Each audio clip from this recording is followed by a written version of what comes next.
Alarobia fahen'ny volana Oktobra 2024 miarabantsika rehetra tokolasy tokovavy manjoy hatrany ty fandarana Miara Manonja miainga amin'ny fahita lavitra sy ny radio MBS modulation de fréquence 95.4 no andraisantsika azy ary ny radio Mada FM 100.8 izany miarabantsika any andafin'rika rehetra any izay manjoy hatrany ary manaraka tsy tapaka ny fandarantsika mitondra ny sosikevitra ary mapita ny afatra ihany koa marobe nareo no miparitaka any amin'ny sehatra izay hitadiavantsika ravinahitra rehetra any arak'izany dia tolorana ny kopakopatanana ny eto atandrazana dia tsy adino marobe naiza toerana misy antsika dia anaovana ny kopakopatanana any anatin'ireny fokotany maro samihafa ireny any amin'ireny commune district izay mandray mivantana antsika reny ary mahafinaritra ny mahazo ny feedback izay avy any amintsika fa tena mare isika anjany fandarana Miara Manonja izany ary mandray ho zava-dehibe ny zavatra ambara amin'itony fandarana itony ny antsika moa eto amin'ny fandarana dia aperantsika mandrakariva ny fizaraham-baovao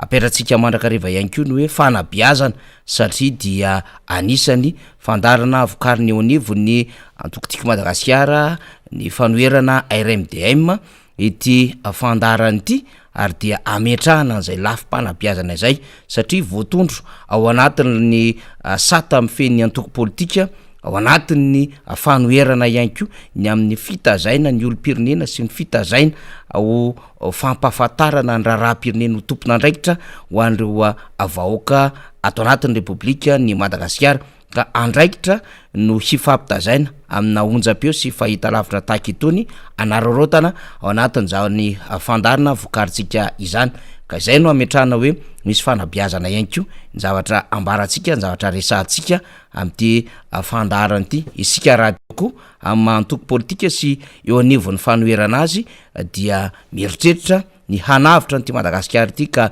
hitondra ny anjara biriky hiverina eo amin'izany fitantanana ny firenena izany rapitso raha afaka pitso arak'izay mety ho fandaminana amin'ny lainahary zany sy isika vahoaka arak'izay hoe tompo pahefana zay ny ambarany lalam-panorenana raha teo zany rehetrarehetra izany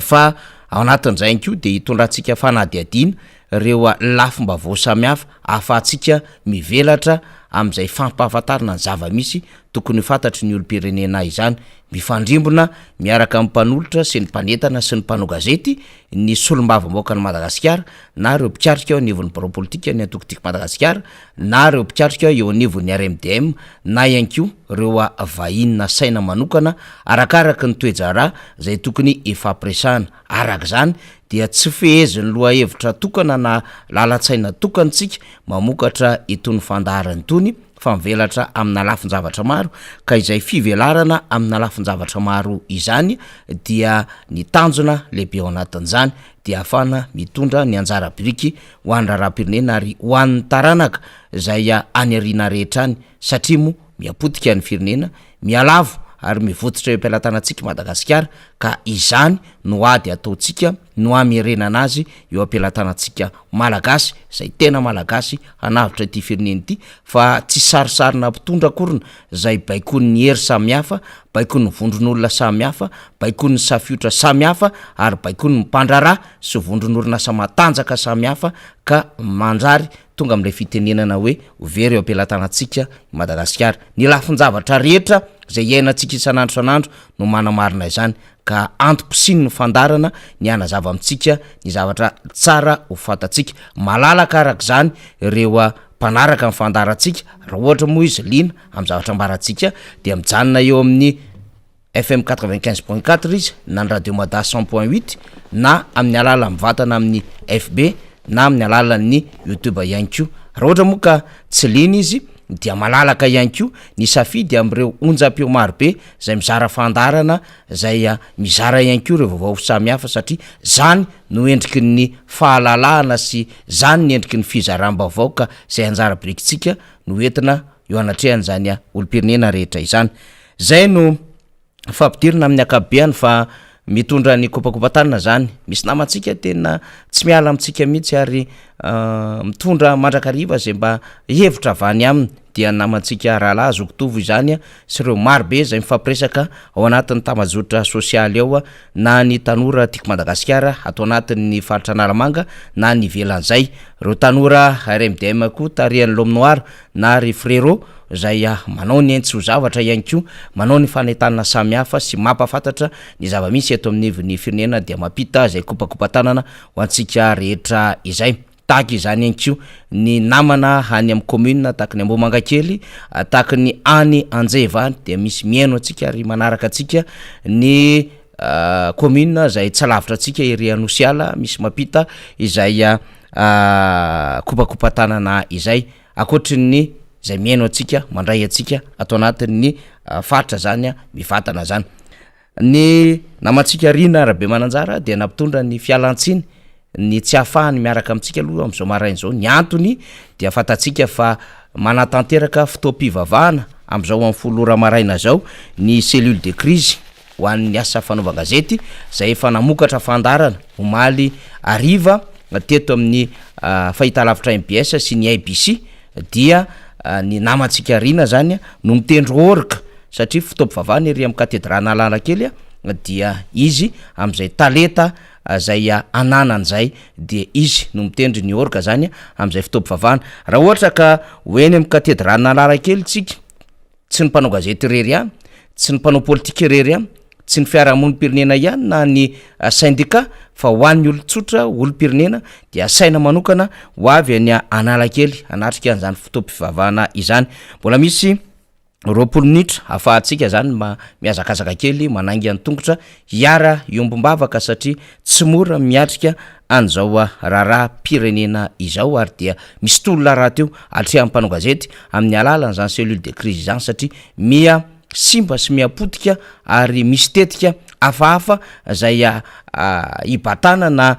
hibakoavana zany tontolony ny asa fanaovan-gazety izany am'izao endriny zao indrindra am'ty fifidianana izay filohan'ny olafitry ny mpanao gazety izy ka izany rehetra izany no anairan'ireo mpanao gazety ny amin'ny hoe tsy manda ny fifidianana kory sy fametrahana ny olavitra fa tena kosa mametraka ny amin'ny hoe tsy mety am'izao vanim-potoana sy amin'ny endrik'io lalàna hanatanterahana azy io ka tena niana foanana an'za fifidianana ny anivon'ny OGM na ny olavitry ny mpanao gazety eto Madagasikara saika na kasaina ho tanterahana amin'ny fahenina ambin'ny folo volana Oktobra ho avy izao no anisany taken'izy ireo ary dia anisany fampahafantarana fanambarana samihafa efa nanaraka an'izay fanambarana ny anivon'ny cellule de crise izay ny fikambanany vehivavy mpanao gazety nanaraka izay ihany koa ireo fikambanan'ireo mpanao gazety izay mijery na misehatra manokana eo anivon'izay fait divers izay sy ny resaka investigation zany ny investigateur zany dia efa ny teny am'izay ny amin'ny hoe tsy tokony hanatanterahana ny fifidianana zay kasaina atao amin'ny fahenina ambin'ny folo volana Oktobra io no ny antony maro samihafa ary indrindrandrindra zay mety hamotika ny firaisankina mpanao gazety sy ny endriky ny asa sy ny fahalalany ny asa fanaovan-gazety amin'ny akapobeany mihitsy izany rehefa miresaka izay motsika rehefa tontolo ny asa fanaovan-gazety sy tontolo ny serasera dia nahita omaly ny fandarana fanadiadina zay nivokarin'ny mpanao gazety ny France 24 teto Madagasikara Gaël Bourgia zay navoaka ho fantatry ny rehetra tamin'ny France 24 tao anatin'ny minitra vitsivitsy mikasika indrindra ny fomba mampanao ny fitondrana am'izao fotoan'izao ny amin'ny filalaovana ny tambajotra sosialy indrindra ny Facebook zany ka amin'ny lafiny marobe ao anatin'izany fanadiadiana izany de hoe ahoana no afahana manosika ny hevitry ny mpitondra fanjakana ka hanairana izany eny anivon'ny vahoaka zay mpikirakira ny tambajotra sosialy ary mety anana influence ny ety anivon'ny olom-pirenena zany hoe tena mivalitra an'ilay tsanganana mivalitra an'ilay heviny ary mitondra an'ilay karazam-baovao miainga avy amin'ilay tambajotra sosialy ny fitondram-panjakana ka ao ihany koa no mety hamelezana vaovao zay mety hanaovana fausse publication hoy ny fanadiadiana ka faux profil na compte fake no ampiasainy ny fitondram-panjakana am'izany fomba rehetra izany ao izy ireo no milalao amin'ny sainy vahoaka malagasy ao izy ireo no manaparitaka an'ireo karazam-baovao mety tsy vaovao tsy marina kanefa dia misy ny montage zay zarainy izy ireo am'zany ary de iny no lalaovina eo am'izay sehatry ny tambazotra sosialy zay ary mety hoentina eny anivon'ny media mihitsy aza na hitondrana adevitra na hamonona afo izany. Ny ministry ny serasera am'izao fotoana zao moa no voatondro ho atodo ho voatondro ihany ko ho anisan'ireo manao zay fitantanana an'izany vaovao izany noma tompona andraikitra sy mahay ao anatin'izany domaine na communication zany raha ny fanadidina navoaka ny France 24 izy moa tao anatin'izay fanadidina an'izay ihany ko dia nitondra ny valiny resaka momba azy tao anatin'io dia nanday izy hoe tsy anisany zay tompona andraikitra zay manao izany logika zany ao anatina fanadidina misy ny firesahana momba an'izany tompona andraikitra zany dia mitondra ny fanazavana izy ao anatin'izany tsy manafaka akoriny zany ny adevitra satria dia nijoro vavolombelona tao anatin'izany fanadidina France 24 zany lay olona voakasika zay voakarama satria dia misy mihitsy ny fanomezana vola ao anatin'izany asa izany ary fampiasana telefona fampiasana puce maromaro ary fampiasana ihany ko crédit iasany ireo misehatra ao anatin'ity asa zay manao an'ilay hoe kilalao na réseaux sociaux zay hanosehana na herovana na mety hanapotehana ihany ko am'ireo tompona andraikitra samihafa sy izay mety manelingelina ny fitondram-panjakana izany. Zay ny am'izay lafin-javatra izay ny fanjakana moa zany dia mametraka ho zava-dehibe misy am'ty resaka tambazotra sosialy ity zay hitondrana ny firenena ary zay no lesoka lehibe an'ny fanjakana satria miainga avy am'izay lafin-javatra voaresaka ao anatin'ny tambazotra sosialy no andraisana fanapahan-kevitra na ihany ko any no fanapahan-kevitra no aserika izy ireo mba ho hitan'ny vahoaka fa tsy arak'ilay tena nahazatra sy ilay fomba niainana hatramin'izay asa noho ny fiazaka zany teknôlôzia ve zany fa raha hatramin'izay dia ny serasera mpanjakana matanjaka dia ny fifaneraserana amin'ny alalan'ny onjam-peo pirenena amin'ny alalan'ireo sehatra pahampalala vaovao tsy miankina ka misy hatrany ny fifampiresahana eo ampitondra fanjakana sy ny fahampalalam-baovao ary misy ihany koa zay espasina dialogue izay ifanaovana an'ireo antoko politika sy ireo sehatra rehetrarehetra na io société civile na société économique sy ny sisa zay misehatra ary miaina ho an'ny raharam-pirenena niova le fomba mampanao rehefa niditra taty anivon'izay teknôlôzia ny tambazotra sosialy izay ka lasa mifantoka kokoa ary lasa lina kokoa amin'ny fitantanana ny firenena amin'ny alalan'ny Facebook ny fitondrana am'izao fotoana izao antony zay mahatonga azy ho sahiran-tsaina satria dia voafatotra sy voafitaky ny ataony ihany ny fitondram-panjakana ka rehefa misy réaction rehefa misy publication zay mahadona ny fanjakana ao anatin'ny Facebook de miasa mafy manaraka an'izany ny fitondram-panjakana izany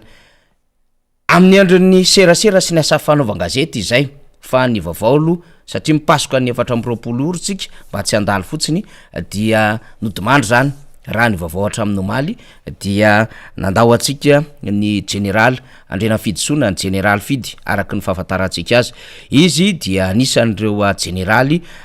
ny tantana ny OTMM zany na ny office ny transmission anivon'ny miaramila anisany ihany ko izy ny taritafika tamin'ny taona 2022 ary anisany zay nanana an'izay hevo manokana mahakasika ny raharam-pirenena izay General Fidy fatatsika tsara fa miaraka amin'ilay feo somary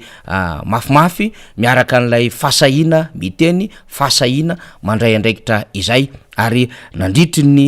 taona maromaro taorina ny tranga teto anivon'ny firenena dia efa nisafidy ny angina ny General Fidy ary ny karakara ny teo anivon'ny ankonana miakatra sy midina matetika izy avy any toerana misy azy indrindra avy any aloatrany matetika de rehefa mba tonga eto Antananarivo dia miresaka kely ihany am'izay mety fomba fijeriny amin'ny maray aman-dreny azy makasika ny raharam-pirenena nametraka ny tontolony zany sehatry ny tafika malagasy ho amin'ny toerany sy ny lanjany zany ny General Fidy ary nametraka ihany koa zay firalahina teo am'ireo tafika zany sy teo am'ireo mpitandrony filaminana na inona tranga nisy teto anivon'ny firenena ary tsy nitsahatra ny nametraka ny mazava-dehibe zany fitiava-tandrazana izany ary zay matetetika moa lay fomba fiteniny am'le hoe tandrazana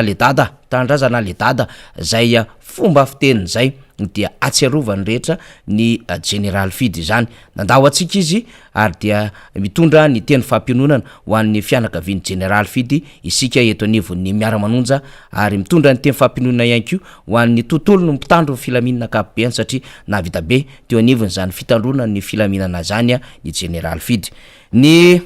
raharaha zay makasika ny hoe tantely amam-bahona amin'ny fiainana fa io mo tsy laozany zavatra mitranga ihany koa eo anivon'ilay hoe fiainana firenena mandroso hatrany. Mbola ny raharaha ny 420 ora ihany resahantsika dia nandray vahiny ny fitondram-panjakana omaly vahiny amin'ny endriny hafa kely satria dia ndraisina teny anivon'ny serana mpiara-manidina teny Vato reo omby vavy be ronono 520 rano voatondro ao anatin'izany dia nafara ny fanjakana reo omby vavy be ronono reo, ary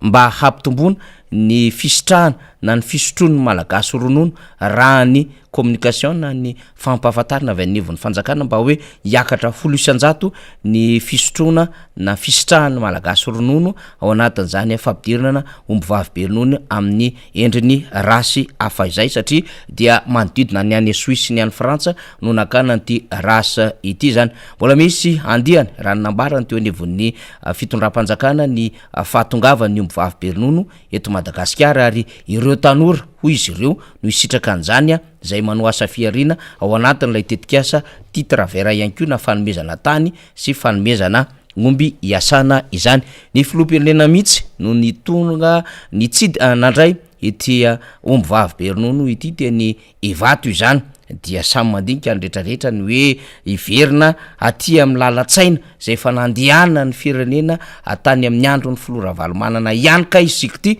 satria ny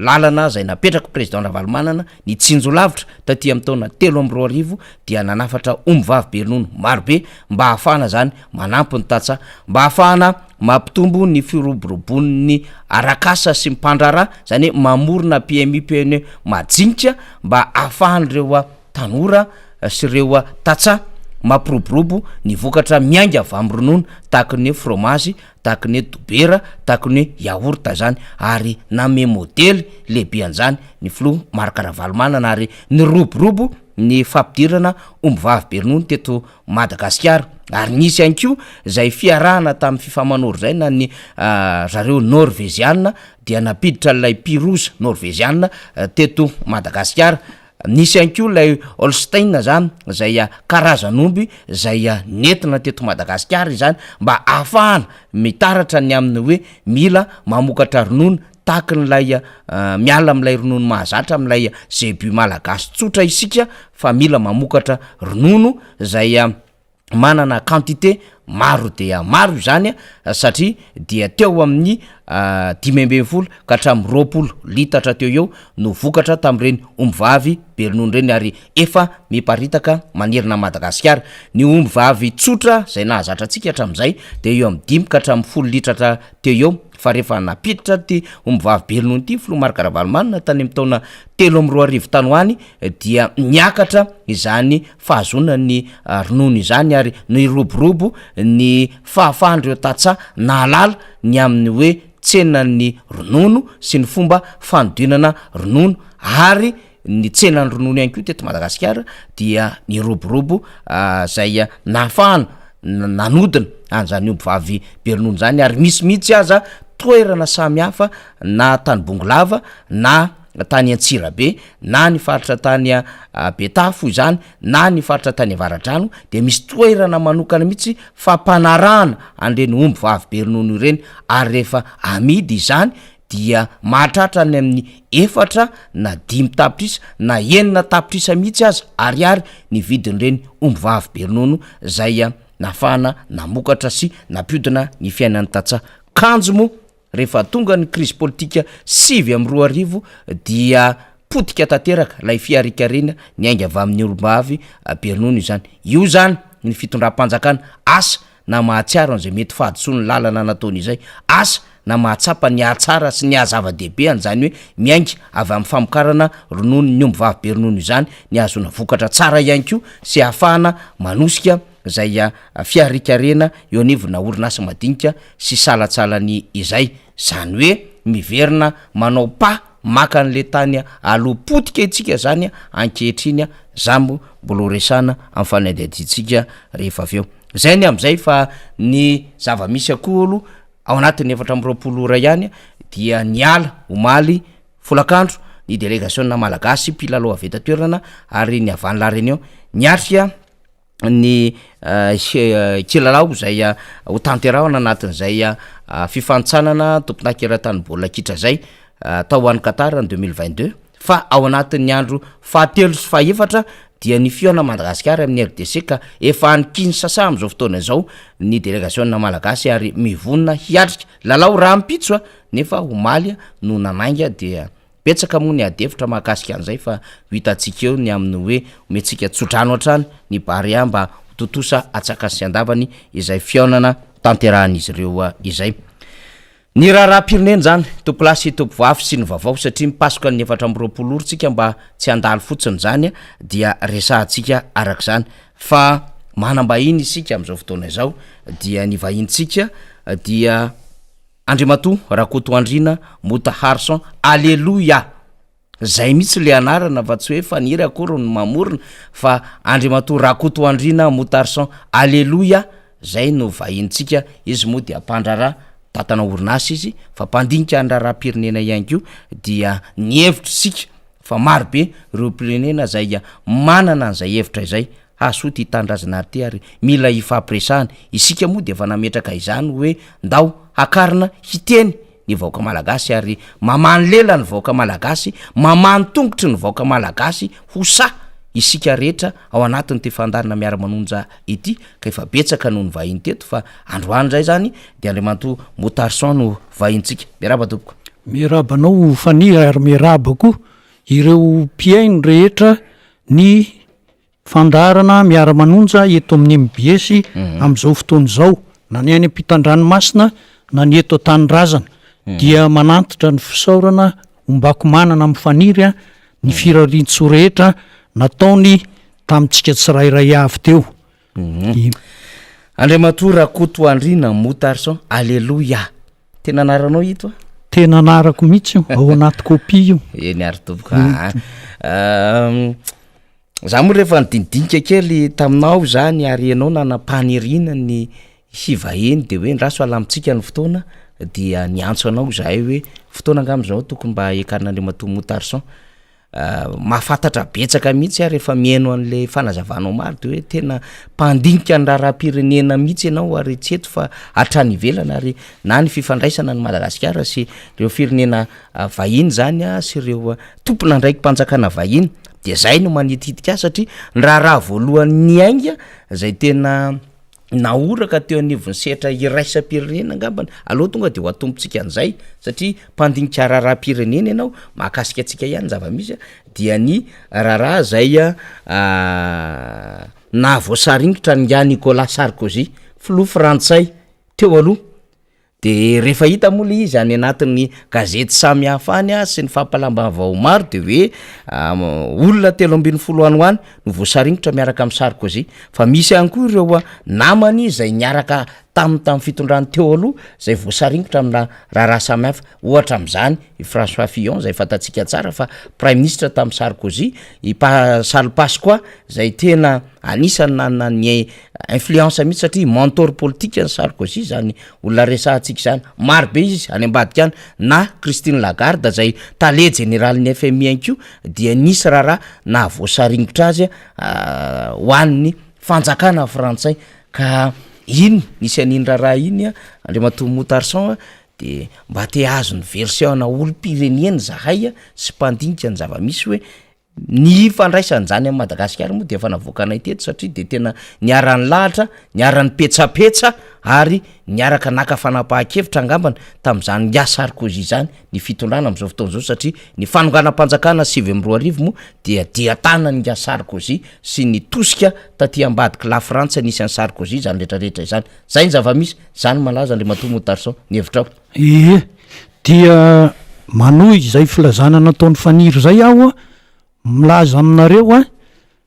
rehefa nandinika ny raharaham-pirenena tokoa ny tena amin'ny zavatra mitranga eto Madagasikara amin'izao fotoana izao de very ny saina ary malahelo satria isan'andro vaky zao raha fitenin'ny fitondrany reto lazaiko hoe manao be filaza de miteny hoe manara-penitra n'izao manara-penitra n'izao fa le zavatra mitranga isan'andro tsy mirindra zay indray ny tenenako azy de malahelo ny tena satria tena tao anatin'ny asan'andreketana dia mijery izany tsy firindran-javatra zany miezaka mahafantatra an'izany ary mamahy izany tsy firindrana zavatra zany eo amin'ny lafin'ny fitantanana samihafa ko dia mijery ny firenena de lasa saina hoe raha izao ve no mitoy hatramin'ny 2024 tsy de amoy fo daholo ny akabiaza amin'ny malagasy zay zany ny fanontaniana tena nipetraka tato anatiko ka rehefa nieritreritra hoe de inona nefa ahoana no atao raha tsy tiana iseho zany amin'ny 2024 potra le vaovaon'ny Sarkozy tamin'ny herin'ny androany nahazo voaka ny didim-pitsarana manameloko azy herintaona tranomaizina fino moa hoe any an-trano ka tsy tsy anadiady momba an'izay fanapaha-kevitra ny tribunal frantsay zay tsika fa ampifandray an'izay président Sarkozy président frantsay teo aloha tamin'ny raha teto Madagasikara de miverina voatery miverina any amin'ny 2002 président Marc Ravalomanana de niverina fidina tamin'ny 2007 lany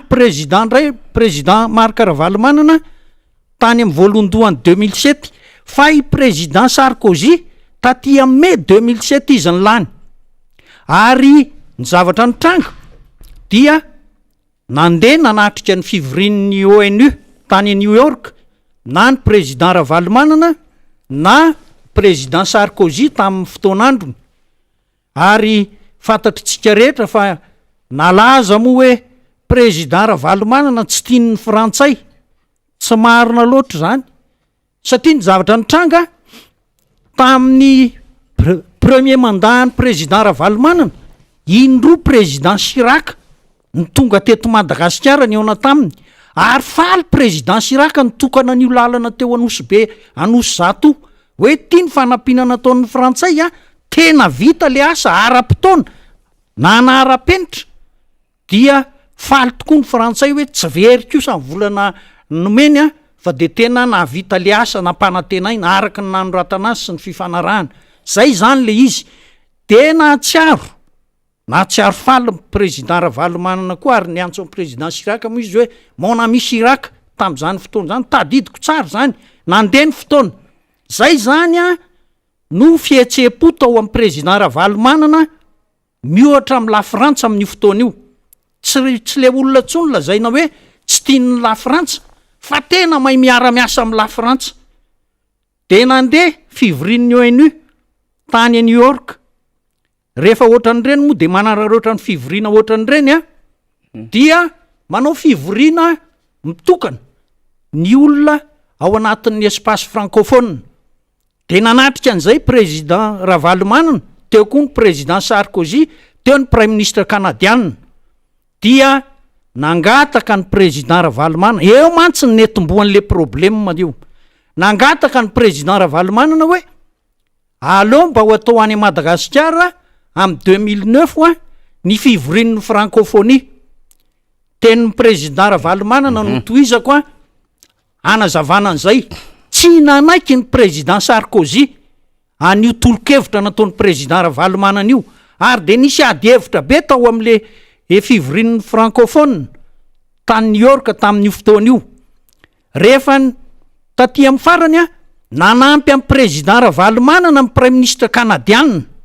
ary ny firenena afrikanina koa moa zay maro anisa ao anatin'le espace francophone nanohana amin'ny président Ravalomanana de lany fa eto Madagasikara no ataony fivorian'ny francophonie 2009 zay zavatra zay anefa de niraisy ny filoha Sarkozy filoha frantsay ho crime na lèse majesté hoe za président la France septième puissance mondiale de olona ary amin'ny fahavalo amin'ny fitopolo sa fahafitopolo ary no ifampidoika amiko eto masony reto francophone retroreto andany teniko zay ny tena tsy zakany io filoha frantsay io nanaiky tsy sazoka fotsiny izy fa ny tena marina tsy nanaiky hatramin'ny farany izy fa inona ny zavatra nitranga teo izy de nanomboka miprépare hoe ahoana ny fomba anonganana ny tirangaty président Ravalomanana efa manao programme hoe anao fivorian'ny Union africaine eto Madagasikara koa 2009 sy ny francophonie tsy eo zany président Sarkozy nanomana hoe ahoana ny tsy président io ranga io amin'ny fotoana io de inona ny zavatra nitranga 2007 zay zavatra zay nitranga tonga de nietsika daholo ny service parallèle frantsay amin'ny état structuré be ohatran'ireny mantsy tsy voatery ny ministèren'ny affaires étrangères ihany manao ny asa fa service parallèle lasako manokana na ny FD AFD na ny centre culturel reny na ny zavatra rehetrarehetra ny mpandraraha frantsay sy ny etsetra samy mietsika anatanteraka zay torolalana omen'ny filoham-pirenena any amin'ireny tany mandroso reny ka de zao nanomboka nanao préparation le coup d'état zareo frantsay tamin'io fotoana io dinona ny zavatra nataony tamin'ny 2008 taty amin'ny faraparany taona 2008 nasainy tany a Frantsa daholo ny prime ministre malagasy général Rabe Mananjara tokony mbolo général ve izy fa haute trahison le zavatra nasainy tany ministre ny défense nasainy tany ny président sénat sy ireo olona décideur tamin'ny fitondrany président Marc Ravalomanana teo amin'ny faraparany taona daholo reo inona ny zavatra nitranga efa talohan'izany zany efa nisy préparation koa hoe Ndiaye Andry Rajoelina ny meilleur entrepreneur de nahazo financement 100 millions satria izy ny premier de dia ohatr'izany zany le préparation madinidinika dia nanangana ny vivasy ny etsetretsetretsetra ao anatin'ny préparation nanao zany rehetra zany ka inona ny zavatra mitranga nietsika am'izay le finansiena mihitsy mantsy reny fietsem-bahoaka reny fa le fietsem-bahoaka nge na ity efitrano misy anaisy faniry ty ara ngamba fieno atonony misy an'le vahoaka teny amin'ny 13 mai fa sahala amin'ny ohatra tany Libye ihany tany Libye nge ny olona zara fa misy ny olona tany Libye etoana ny bourse etoana ny jiro etoana ny rano ny arabe malalaka be sy ny etsetra inona moa no ateren'le olona ilahatra nongana ny Kadhafi fa reto firenena matanjaka reto manana zay fomba fiasa zay mbola Sarkozy ihany iny mbola izy ao anatiny ary zay le fitoriana fahatelo tranga amin'ny Sarkozy fa ny fitoriana natao tamin'ny angelo tamin'ny heritaona mantsy efa nisy didim-pitsarana tamin'le écoute hoe corruption dia condamné 3 ans izy dont un ferme de tamin'ity le resaka le compte big million dia le 40 milliards d'euros am'le campagne illicite iny financement illégal 20 millions d'euros zay plafond ohatran'izay dia teo ny faharoa fa ny fahatelo mbola misy anna fahatelo ny tiana horesahana am'izany de zao efa fomba fanao io de lasara ngia Rajoelina moa zany le hoe enao anaterakirandray ve ny tsy ahiandy dia nandeha arak'izay andrahana azy izy hoe manokatra tsy mety ny ataon'ny président Ravalomanana didy jadona zao zay inge ny teneniny izy tsy niteny mihitsy hoe performance économique tsy mamely matra ny vahoaka tsy niteneny zany démocratie didy jadona zay niditry tiany de gaga amin'ny vahoaka malagasy tsy nisy ny eritreritra loatra n'le izy de inona rehefa andeha mifandorona trano tsy namme baiko ange io prime ministre président Ravalomanana io amin'ny miaramila sy ny polisy hoe embeno ny tanàna tsy nisy namme baiko fa dia nanao zay sitrapony zany ireto olona zay ny fipetraky ny raharaha iny zay mazava tsara ny fipetraky zay raharaha zay fampirisiana avy amin'ny frantsay nahatonga ny prime ministre ministre ny défense tsy nanome baiko nizaniza andrara an'ireo mpanao fihetsiketsehan'ireo nitoy ny tantara reny nataony filohan'ny tetezamita Andry Rajoelina hoaritsika amin'ny zavatra mitranga ty Afrika amin'izao fotoan'izao ndray zavatra mitranga ty Afrika tany Malisy Congo nisy coup d'état ny zavatra nitranga tao amin'le coup d'état moa efa vita ny zavatra nitereny CEDEAO moa zany satria misy mandeha régional ny relation international tsika SADC fa ny CEDEAO manery hoe tsy maintsy simoa io na heritaona io de vita de miditra amin'ny fifidianana zavatra nitranga teto amintsika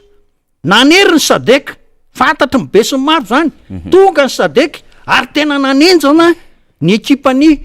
filohan'ny tetezamita Andry Rajoelina inona indray no nataony reto service parallèle frantsay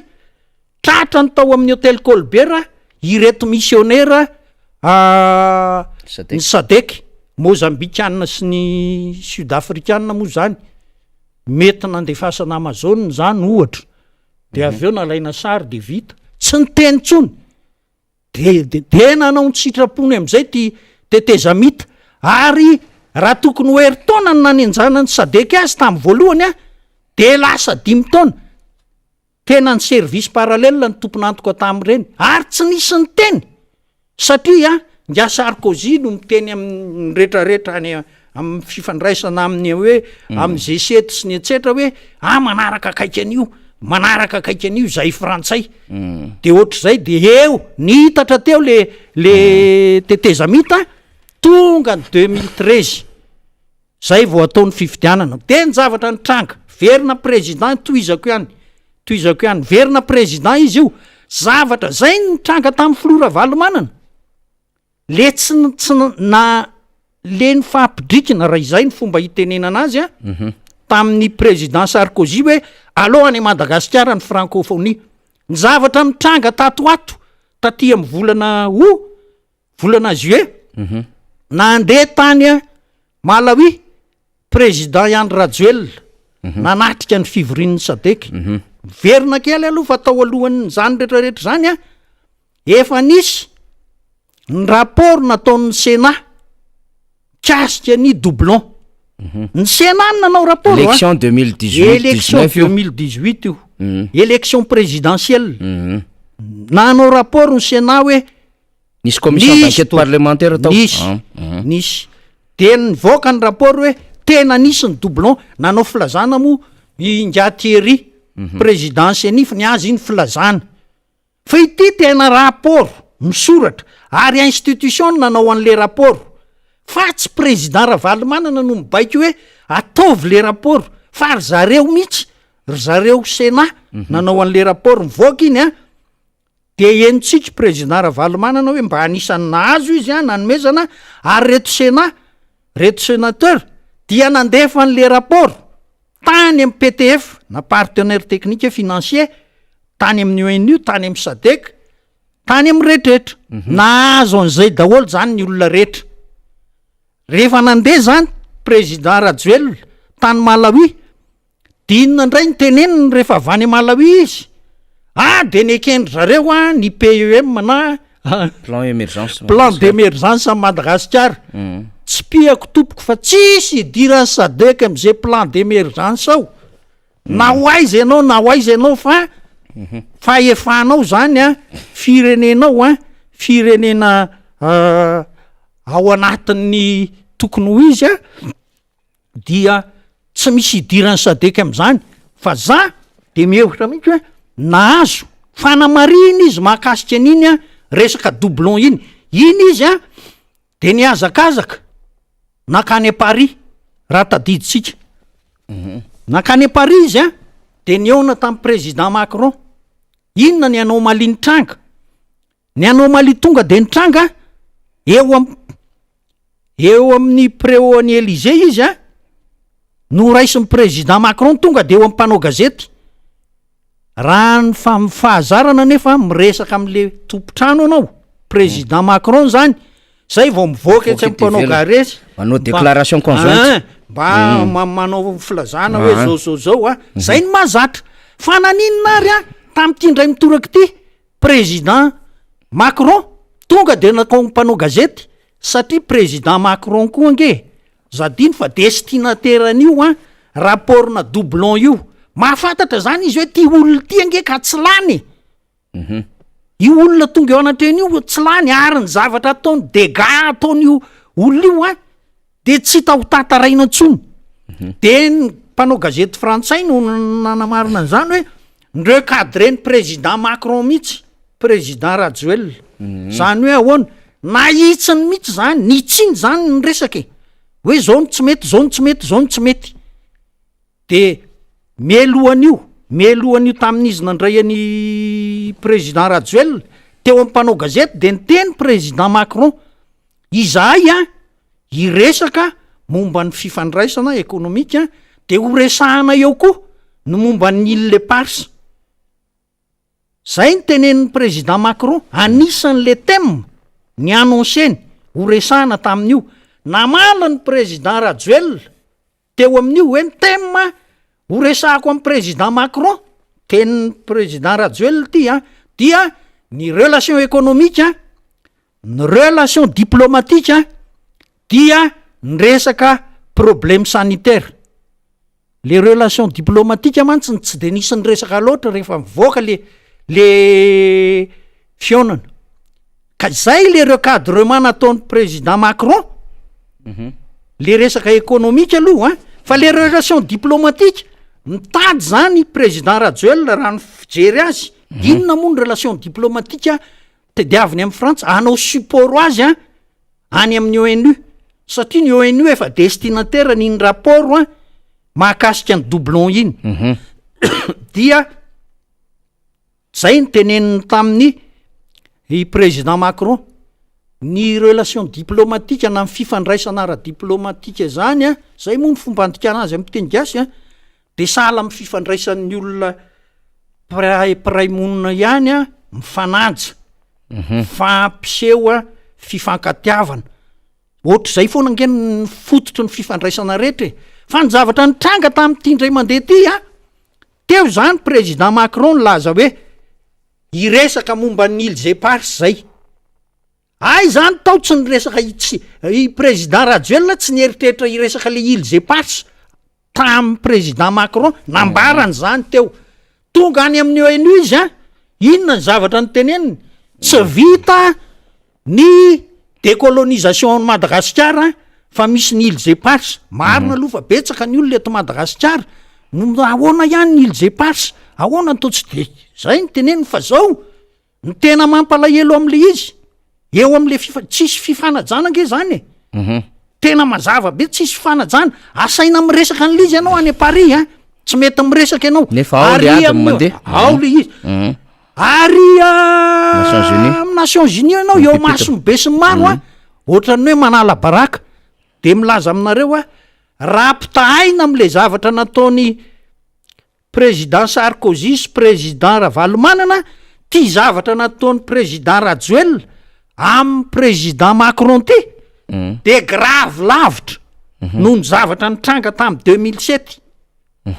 Zao nefa de io moa mbola tsy fantatra. Ka izay ny zavatra mitranga zany zao de zao hoe ny zavatra hita nga Sarkozy no tonga taty Madagasikara tamin'ny président Rajoelina nanao fianianana tamin'ny 2019. Tamin'ny 2019 fa ny zavatra mitranga tena manana support tokoa nga président Rajoelina dia nga Sarkozy zany. Ary nga Sarkozy moa satria fantatritsika fa président Macron nge prime ministre ny teo aloha dia olona avany amin'ny tokony nga Sarkozy, Edouard Philippe, olona tany amin'ny Sarkozy de manana influence kely any izy, manana influence kely sa lehibe fa manana influence izy amin'io. Ka zao raha vao iresaka raha Madagasikara zany fitondrana Frantsa io de lasa ohatran'ny hoe maka référence amin'ny monsieur Sarkozy. Ka inona ny zavatra tiako atongavana ary zaraiko am'izay pieno raha fandarana Miara Manonja am'izao fotoana zao de zao raha ohatra ka avelatsika itoy ty fitondrany ty hatrany après 2024 de amoy fo eto daholo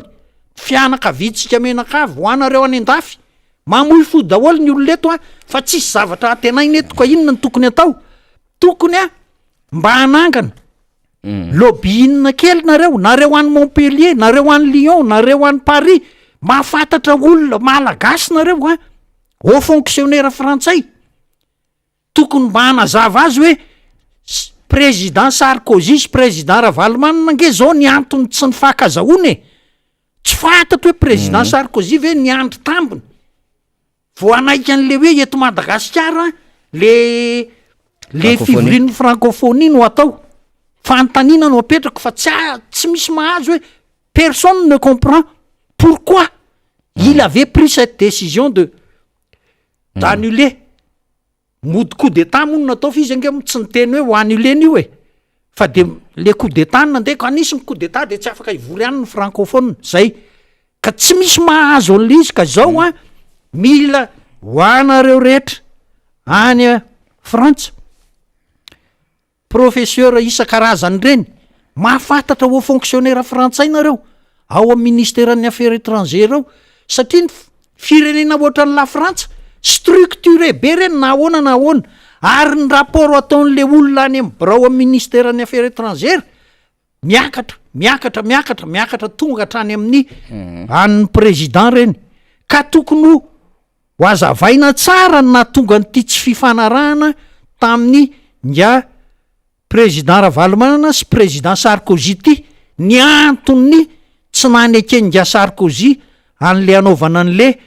fivorin'ny francophonie teto Madagasikara ka nahatonga an'le coup d'état taty aorina ka zao miantso anareo malagasy mihitsy any Frantsa ao ka tsy taza-potsiny tsika zavatra azotsika atao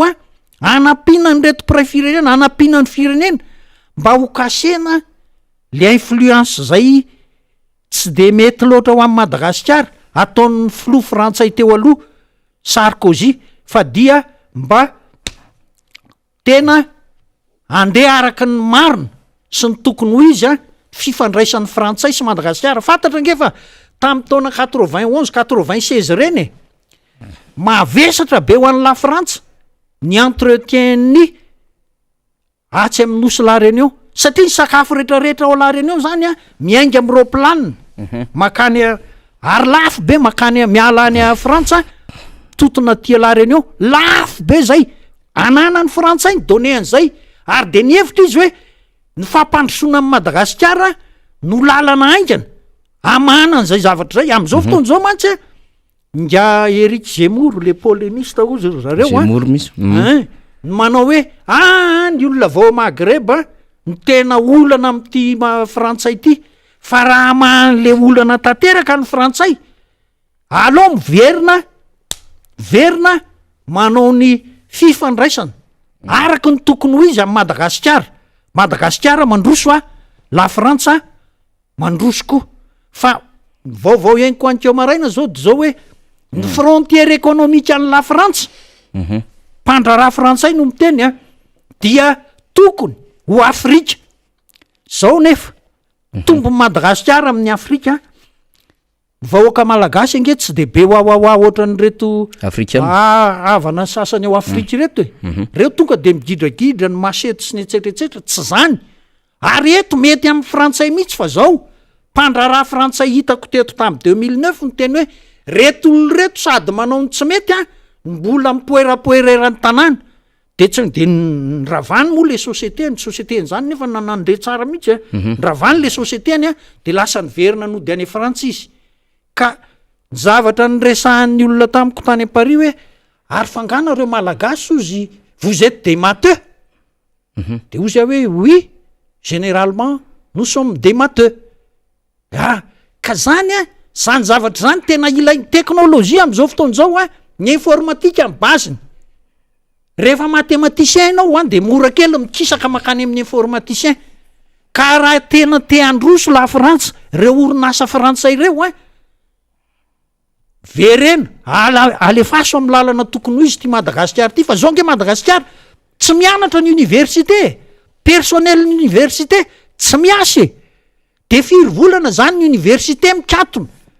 navoaka ny RFI hoe 90,000 étudiants namonjy an'le anina serasera hoe momba ny hoe filière etsetretsetretsetra de atao aiza daholo reny olona reny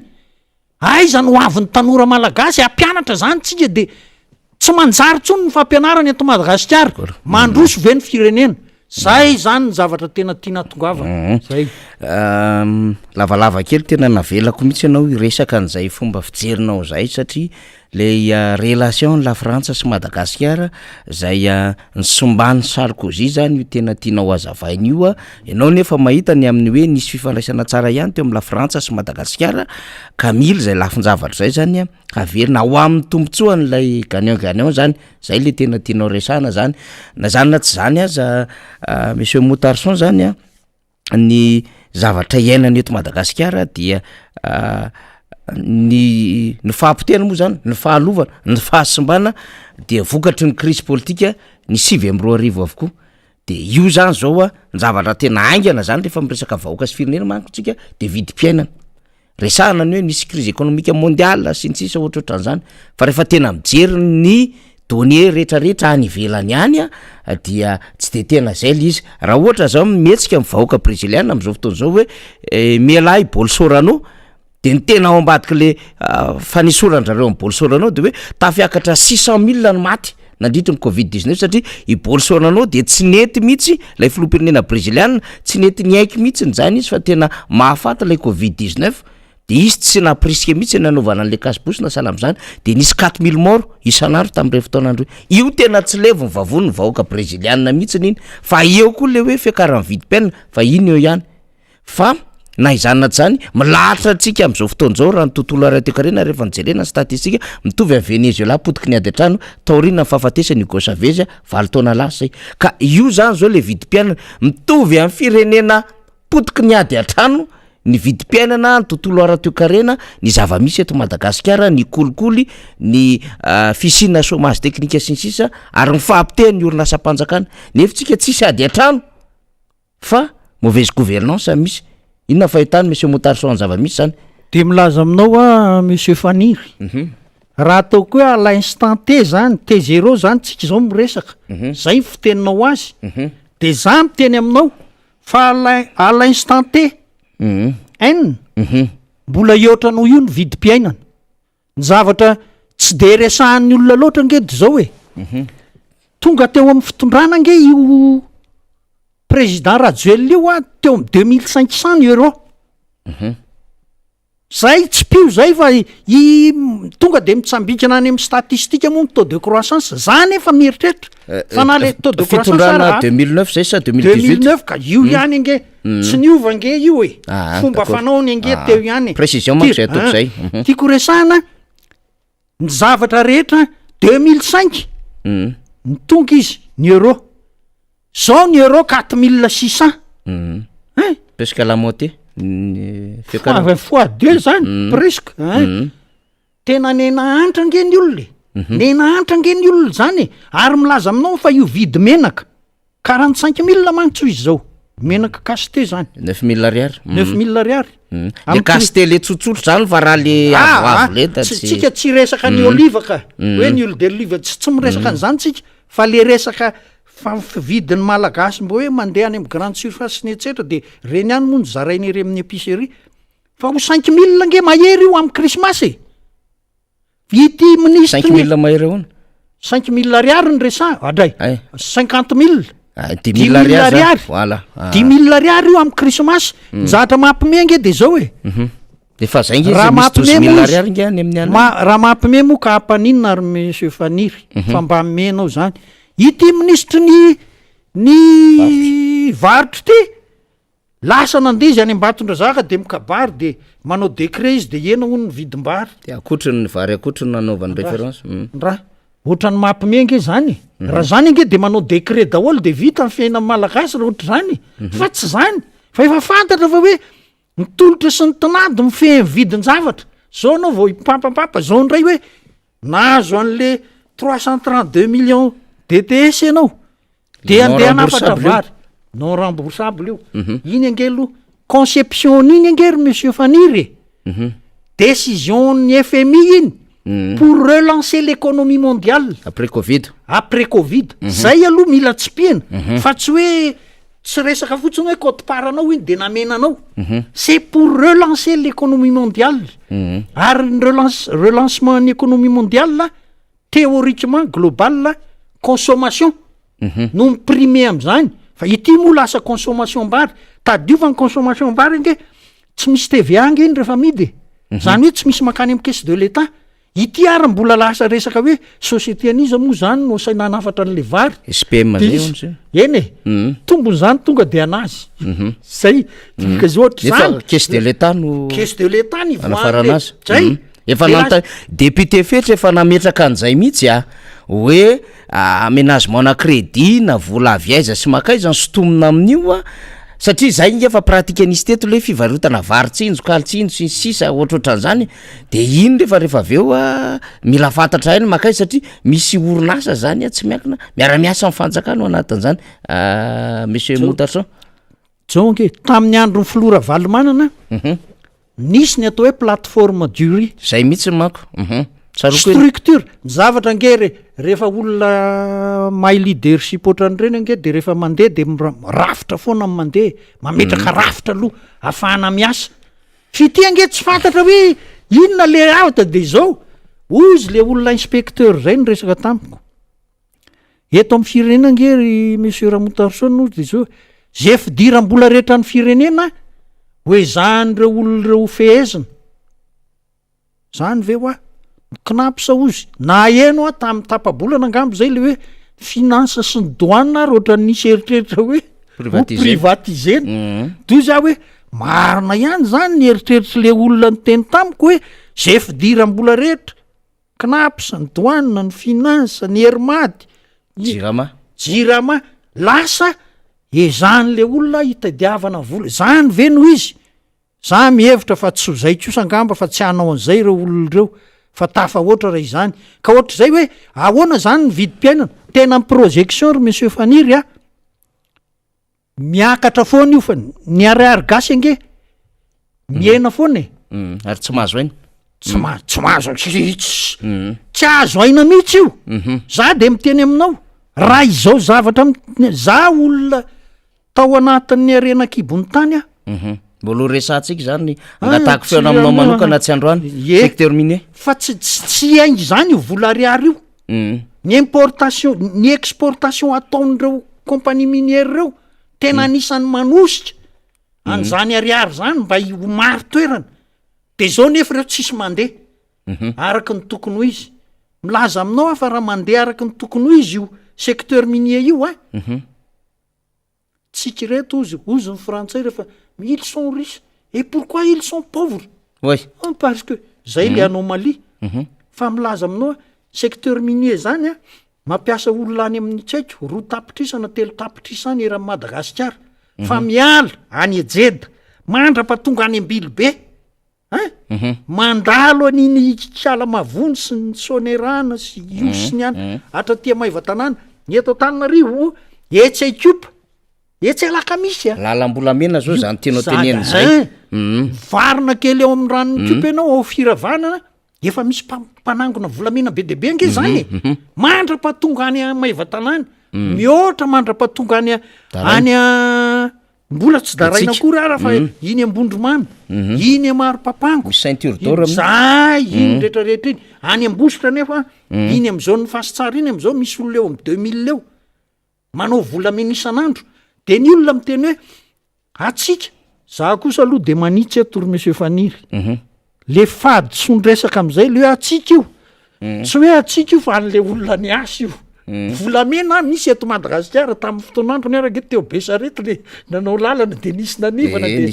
nahazo maro be de nitoanana hoe oka fa voditran'olona io ka zay misy eto zany fa ianao ny tsy miasa sasany moa tsy de tia miasa loatra hoe mitana-baramina sy etsetra fa zay an'le miasa io de anazy io fa ny zavatra tsy mety ange raha resaka an'le tonga de toizako any am'le 73,5 kilo ny exportation illégale ange ny problème amin'iny fa tsy le hoe volamena 73 tsisy lalàna manahaka anahy hividy volamena zay aloha fa zany tsy manam-bola de tsy mividy fa raha manana fa le olona mividy manana 73 kilo zany hoe avaiza le vola zay resakafo ny samy finina sy ny etsetretsetra resakafo zay fa exportation illégale my problème amin'io tokony ny rapatrier de vise ianao fa ny tena marina amin'ny théorie économique raha vao mivoaka ny volamena de tsy maro toerana ny volanao zay ny dikany zay satria volamena tokony hokajina teneniko anao ry Faniry tamin'ny volana mars iny mars avril nisy appel d'offre nataon'ny banque centrale zay indrindra tadidinao tsaroka iny nataon'ny banque centrale fourniturana volamena de nisy société folo savalo izay nanaiky anao an'le izy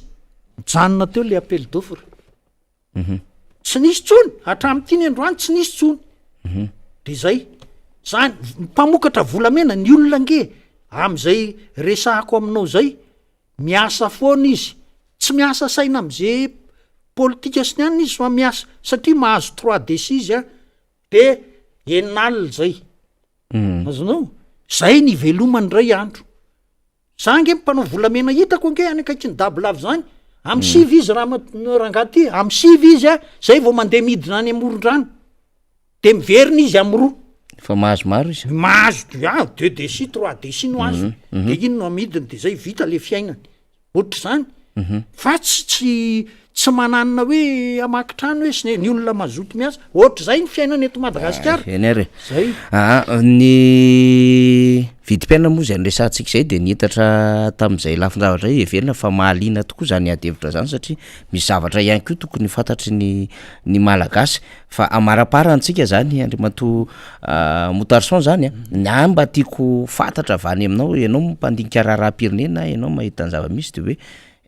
mbola misy fanantenana ve le Madagasikara am'ty régime ty le malagasy sy lay Madagasikara zany ny avaliko an'izay satria amperahanao le izy misy fanantenana ve Madagasikara raha hatreo fotsiny raha ny donné fantatro tsisy dikany manarina amin'ny Madagasikara raha ny donné fantatro fa raha ampianao hoe am'ty fitondrany ty raha tsy miova am'izao izy inona moa ny antenaina iovana ny olombelona nge mba mety miova ihany no ny antony maro samihafa indraindray izy mba tsindrin'ny fanahy masiny eo de miova hoe de mba hanao tsara fa na mahazo vola eraky ny Carlton na ramoanao de inona ny dikan'izany tsisy dikany ange zany ny zanakao rehefa aveo menatra iseho vahoaka rehefa hoe ireny zanak ihany reny fantatrao ihany teto amitsika nge tsy vo izao nge nisy président hoe manao ohatra zany marina aloha fa tsy de ohatra nyreto akehitriny reto no ataony fa de nakay zara zao tsy de nakaiza loatra nge marina koa aloha fa tsy de hoe nangalatra tsy de hoe nanao aposy be tsy nisy abus be ohatra zany fa de nakaiza moa zany fa za mahafantatra hoe tena misy olona tena milaza hoe manam-bola za nafantatra olona mpitondra fanjakana teo tamin'ny fotoanandro ny teny hoe za zao no efa tapijavany rina tsy fantatro ny dikan'izay ny volumen'izay ka nytiako resahana amin'ny faniry hoe raha hoe mbola misy fanantenana ve Madagasikara de miteny aminao tsy mampatahotra za personnellement tsy mampatahotra raha ohatra hoe tsy eo reo fa olona hafa ary mba tsy ilazako moa hoe président Ravalomanana zao mantsy za olona mpiara-masa tamiko ingénieur anankifito de fantatro tsara le procédé hoe manao ingénierie foana ny dikany ingénierie mantsy hoe fanamorana fa tsy de le resaka hoe ingénieur no anina fanamorana an'le asa de manao an'le planiny ianao fa i président Ravalomanana nge rehefa mijery azy sy mamantatra ny zavatra nataony efa nanao leadership nianatra an'izany firy taona izy tsy tapa-bolana izy tsy ray volana sy ny etsetra fa tena hainy zany ary jerefa rehefa manao zavatra izy de rafitra foana no mipetraka meloha efa fahazarana ny azy zay de anitsy de iny mora itsy zay fa raha ny olona no antenainao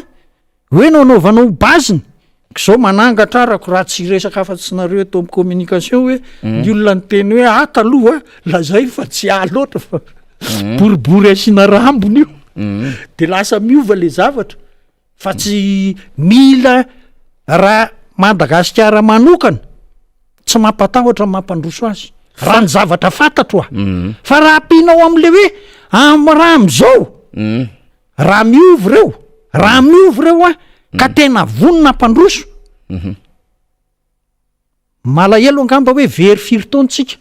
fa vetivety io de miarina ia ny remato motarison sarotry moa iresaka fa angatahako aminao a raha misy fotoana ho amboaritsika manokana indray resaka rena-kibony tantsika satria mahalina le teninao teo a mahakasika indrindra ny amin'ny hoe afaka tena afana manao ekonomia satria nitanjaka ny stabilité ny ariary a sy ny resaka fampidiram-bolam-panjakana ny resaka secteur minier zany fa mino fa manana hafatra ianao ho an'ny voaka malagasy ho an'ny any ampitan-dranomasina hamarana antsika ny fiviainananao eto Miara Manonja de misotranao faniry fa de eto a dia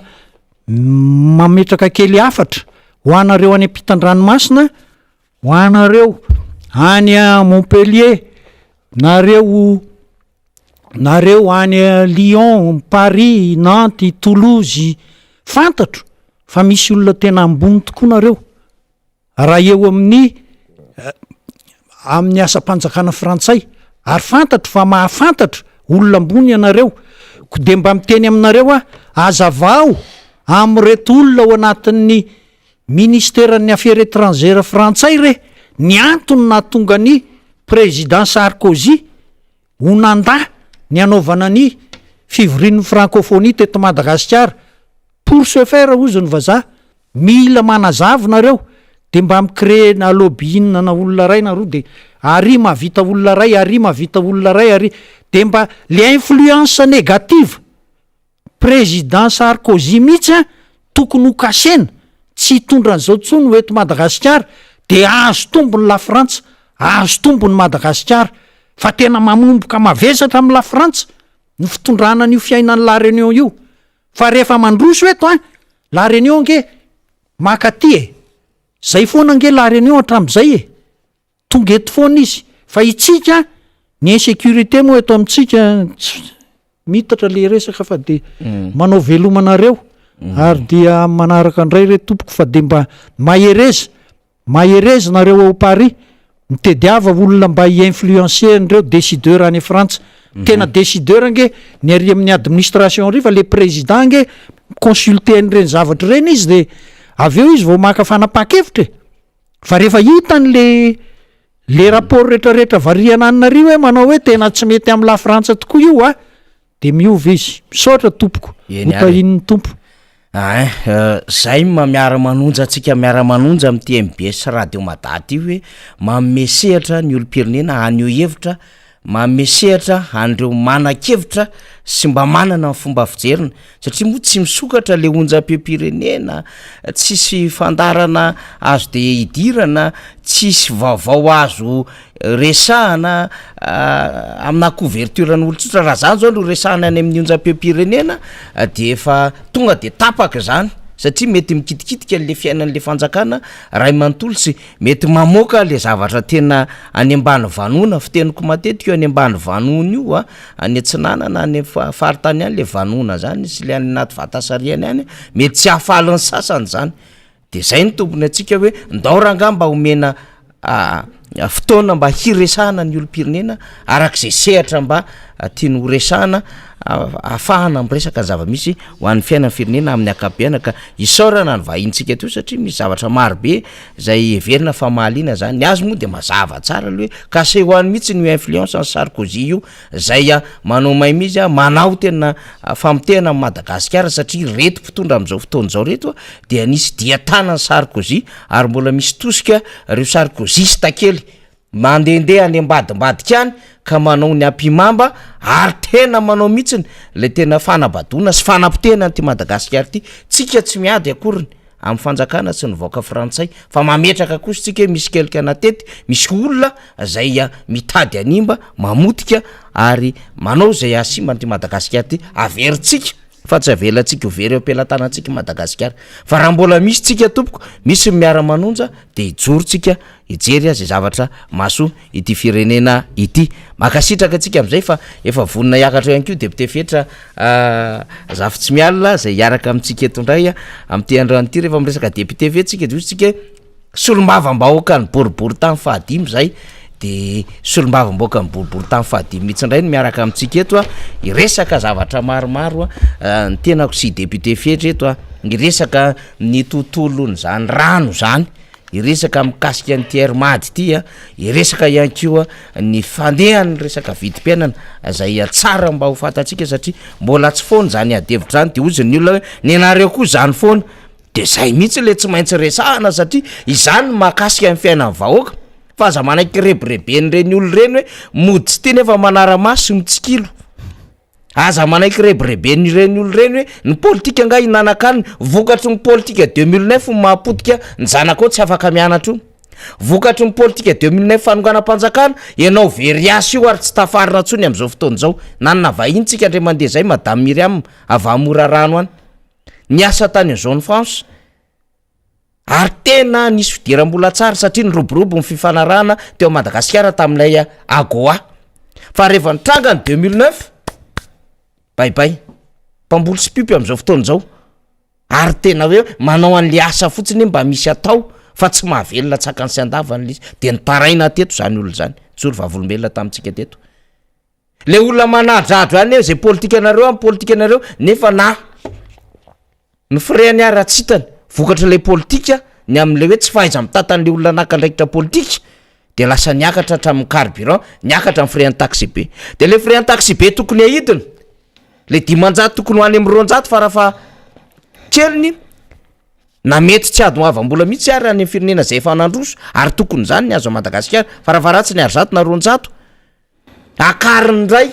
500 ary mieritreritra 3 na 4 satria zanony ny efa fivoarany rehetra am'izao fotoana zao ary zany ihany koa izy no fitaterana miteraka fitsitsina eo amin'ny lafiny tontolo iainana de varintsika mieritreritra an'izany rehetrarehetra zany mody anaovana kilalao teny moa le izy fa ny vola am-posinao ihany ro malagasy no troahana ary vola am-posinao ihany zay tsisy miditra aminao fa betsaka aza ny fandaniana mihoatra ny vola miditra zany zava-misy eto Madagasikara ka zay le tiana tenenina mandrakariva hoe tsara ny politika rehefa entina tsara amin'ny fitadiavana zay tombontsoa ho an'ny firenena fa ratsy ny politika ho an'izay mamotika an'ilay firenena sy manao an'le politika ho ampimamba ahafahana miarikarena ho amin'ny fiainany manokana sy ireo olona manodidina azy zao zava-misy eto Madagasikara zao la preuve zany zavatra resantsika zany eny ara toplasy topovavy fa dia efa voneto moa sy ny mamoaka antsika fetra razafy tsy mialina efa tadidiko am'izay le anarina député fetra fa teo aloha tena razafy tsy elonina mosa izy razafy tsy mialina raha am'zafim-bololona lavalava mbola misy toy ely ary le izy fa aloha ataoko am'izay zay tadidiko ihany aloha député fetra fa sao de bedinao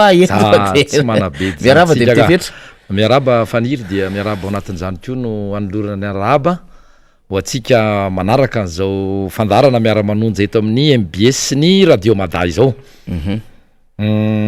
nafinaritra ny nandreny renao ny resaka isy reko hatramin'ny hatramin'ny farany mihitsy ary nahaliana mihitsy satria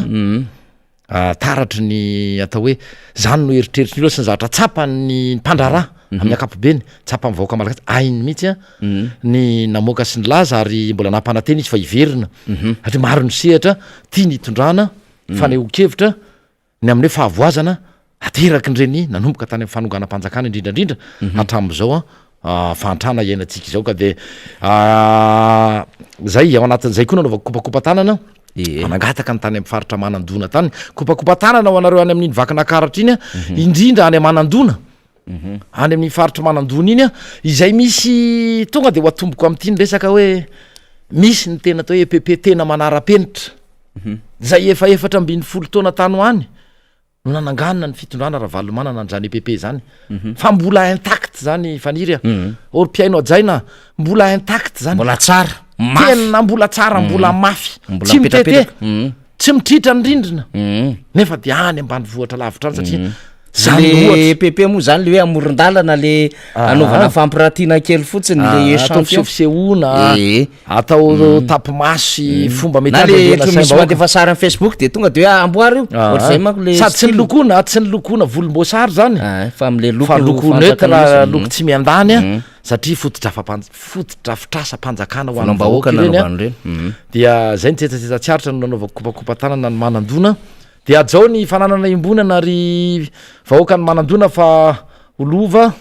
ho avelatsika ho an'ny taranaka faramandimby ireny araky ny teny ny namana faniry teo dia averintsika foana raha mbola misy ihany zavatra hita fa tsy mety amin'ny fitantanana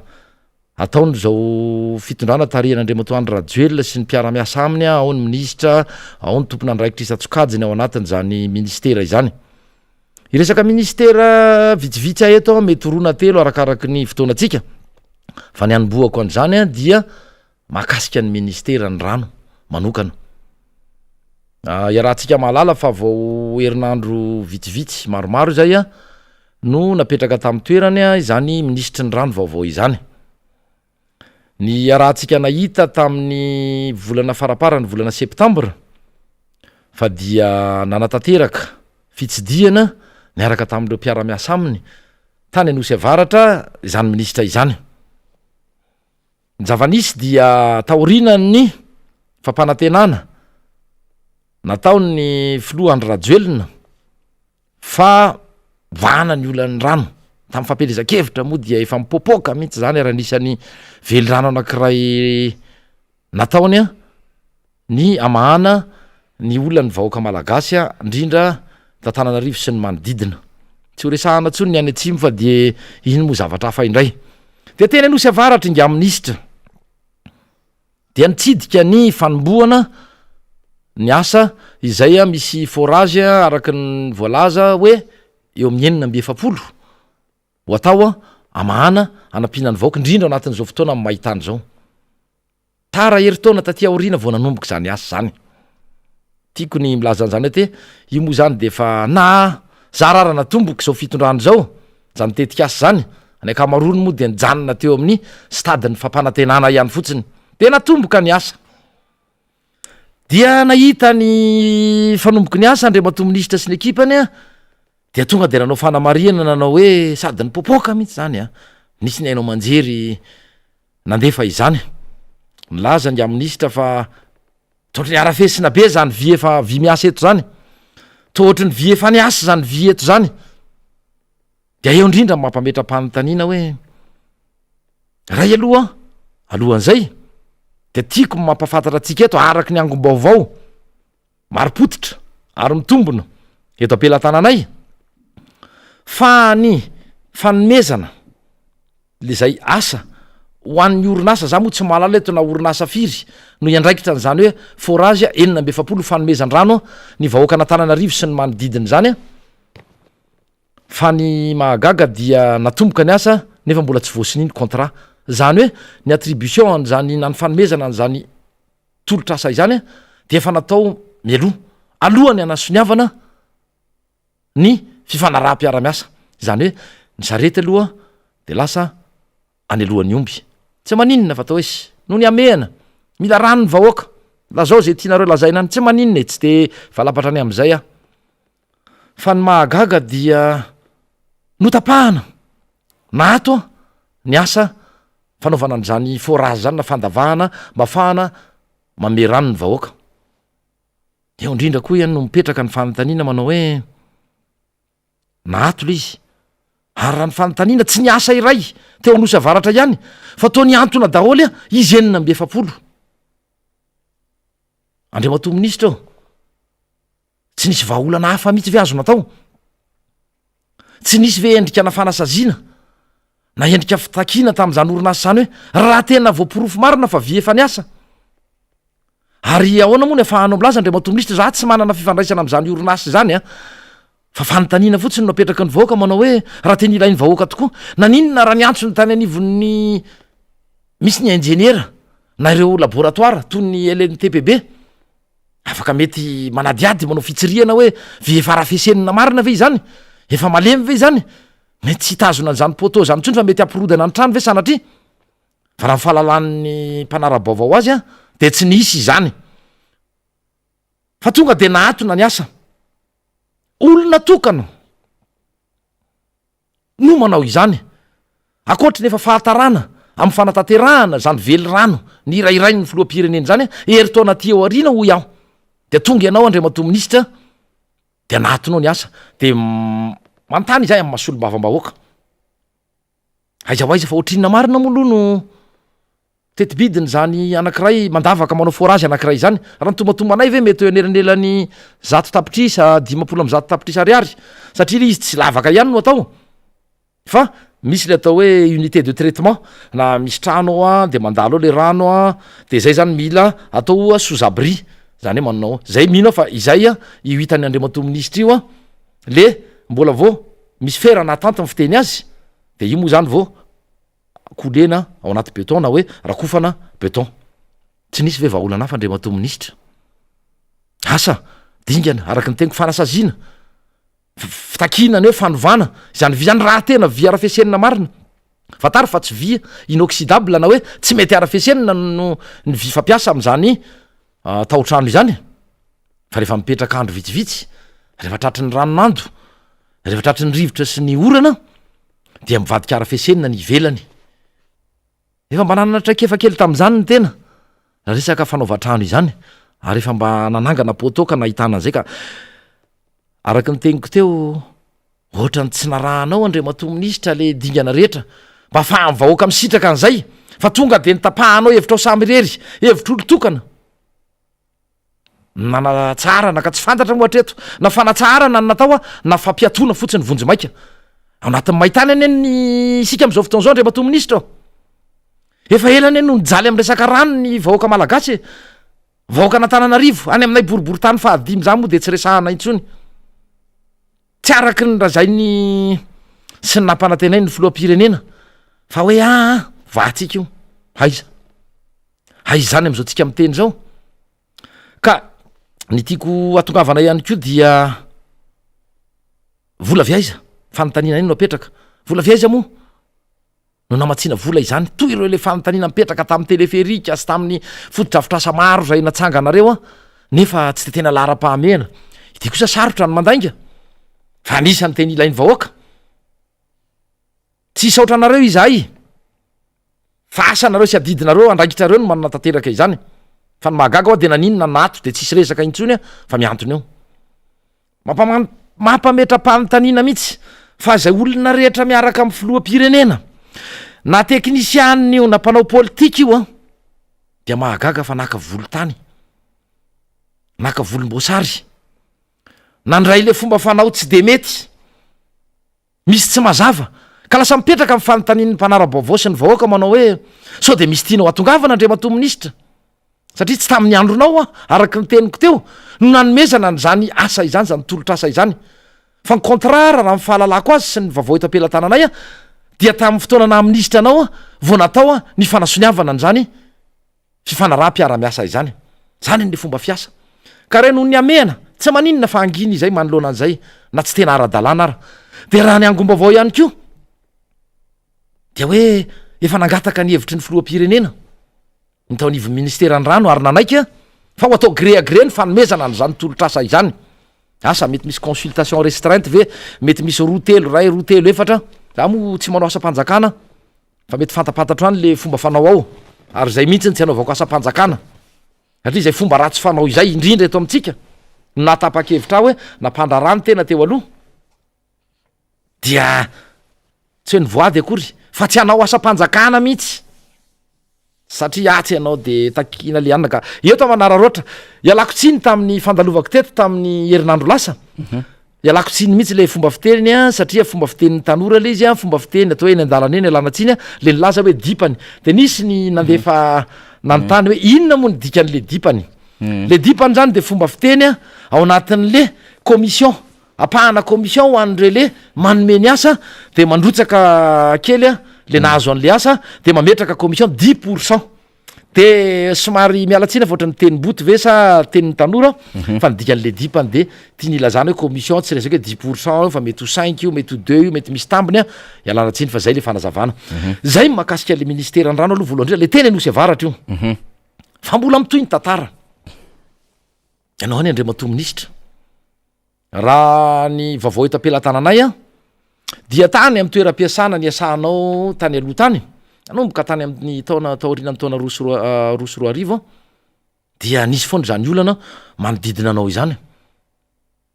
mampametra-panontaniana le izy hoe ny zavatra kisendrasendra ve ny zavatra miveriny indroa intelo a tsy afaka resina tsy afaka ambarantsony hoe kisendrasendra namana faniry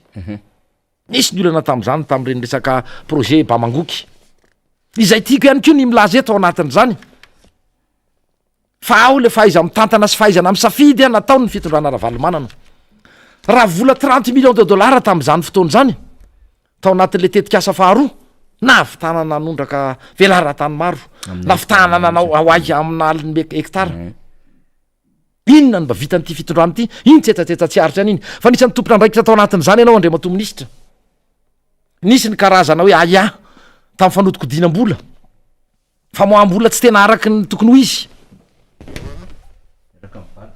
miaraka amina be de be zao fa tsy tiako olazainy zay namana faniry fa izao tsy maninona afaky ianao misy didi-pitsarana eto ampelantanako didi-pitsarany tribunal administratif ny banque africaine de développement voaka tamin'ny taona 2024 izay mahavoatonona anao tsy sanatria mahavoaroro anao fa mahavoatonona anao iaho ialako tsiny de nisy ny karazana endrika fanodiko-dinam-bola tamina resaka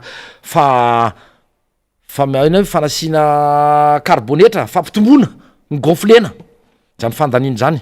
de nisy ny namanareo niakatra teo anivony zany tribunaly zany nisy moa zany ny voaroaka raha tsy diso anisan'ny tao anatin'izany ianao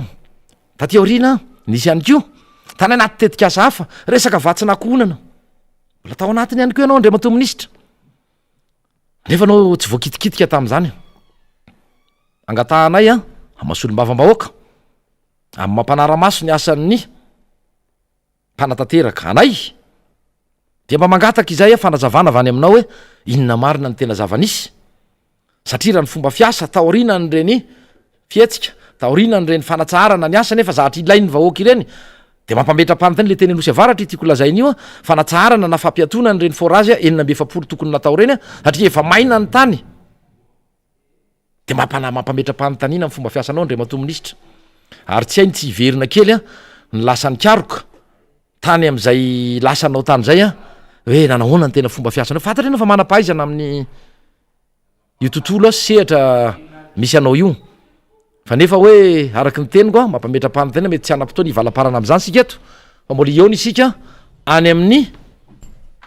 session nay manaraka zay mihina fa afaka manomboka afaka tapa-bolana hoe mandra-patonga any amin'ny tapatapaka ny volana desambra any dia efa mampiomana anao izahay fa ho apetraka indray mandeha aminao zany fanotaniny zany ary nelanan'zay izahay de mbola anangona vaovao makasika an'iny fa ny tena takinay zany ny antony iresahako ny ministerany rano ankehitriny dia mba hovay le fomba ratsy fomba fanao tsy mety fomba tsy mahomby ilainy ny vahoaka ny rano andre mato-minisitra tena ilainy indrindra am'izao mahitany zao mandra-pirotsaky ny orana manaraka ka dia izay anisan'ny fanamariana sy faneho-kevitra makasika ny ministerany rano satria araky ny teniko to tena ilain'le vahoaka le izy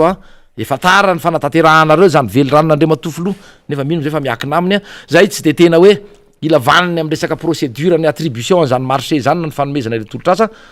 fa ataovy ainakaingana fa ilain'ny vahoaka nanosy avaratra ilain'ny faritra iva ilain'ny manodidina natananarivo izany rano zany ary raha ny jiramano antenaina de ina raha tsika nahita fa le vaolana tiptopy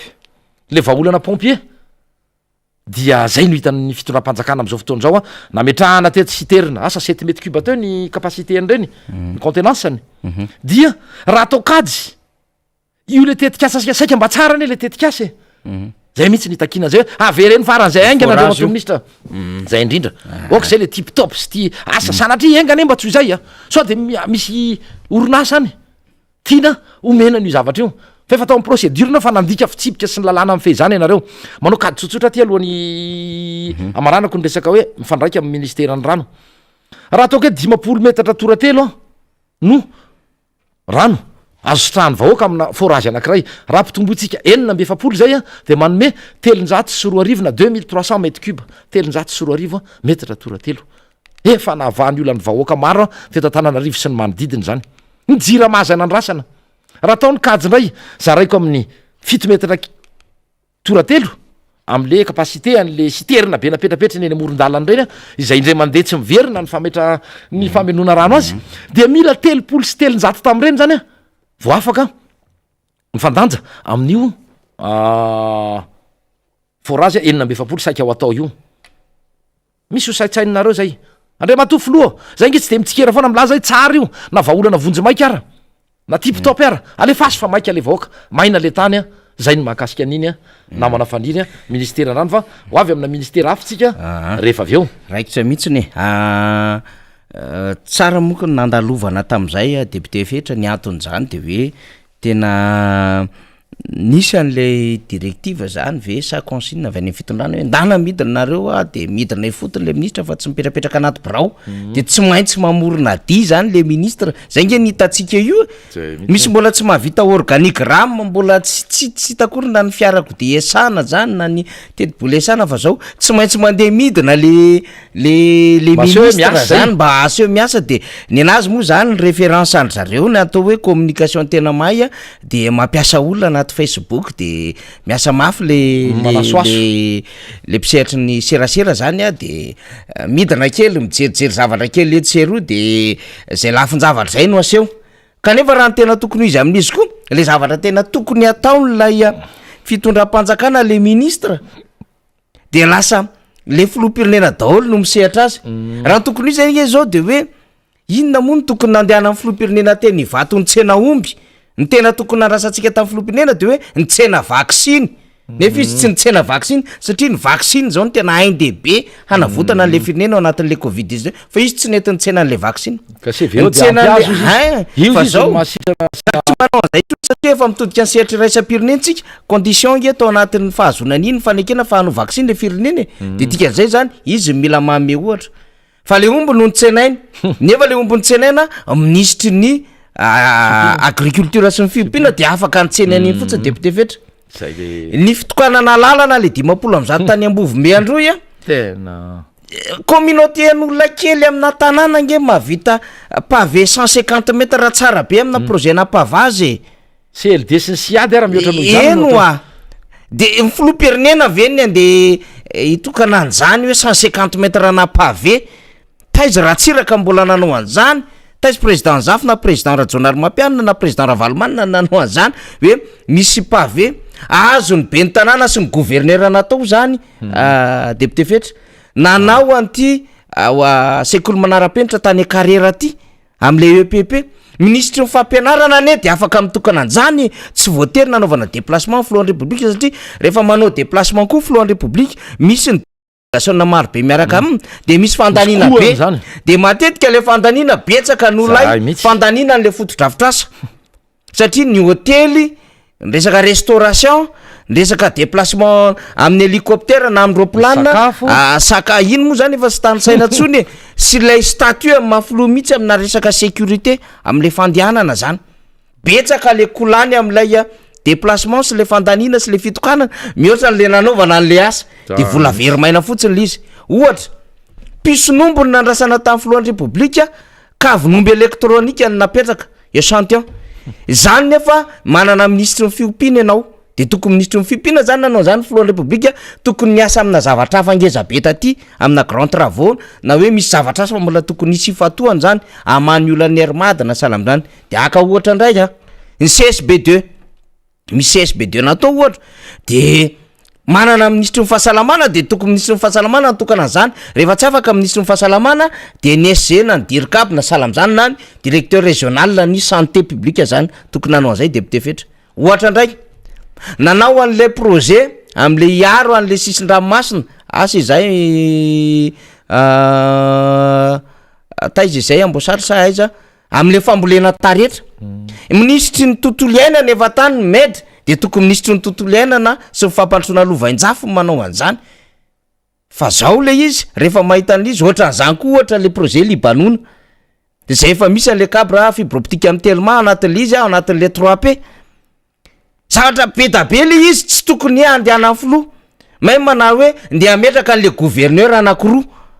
le nisy an'le gouverneur teo aloha lasa ministre ny asa vavety de nahazo gouverneur vaovao zany nge ministre ny atany de mahavita manao installation zany mametraka an'izany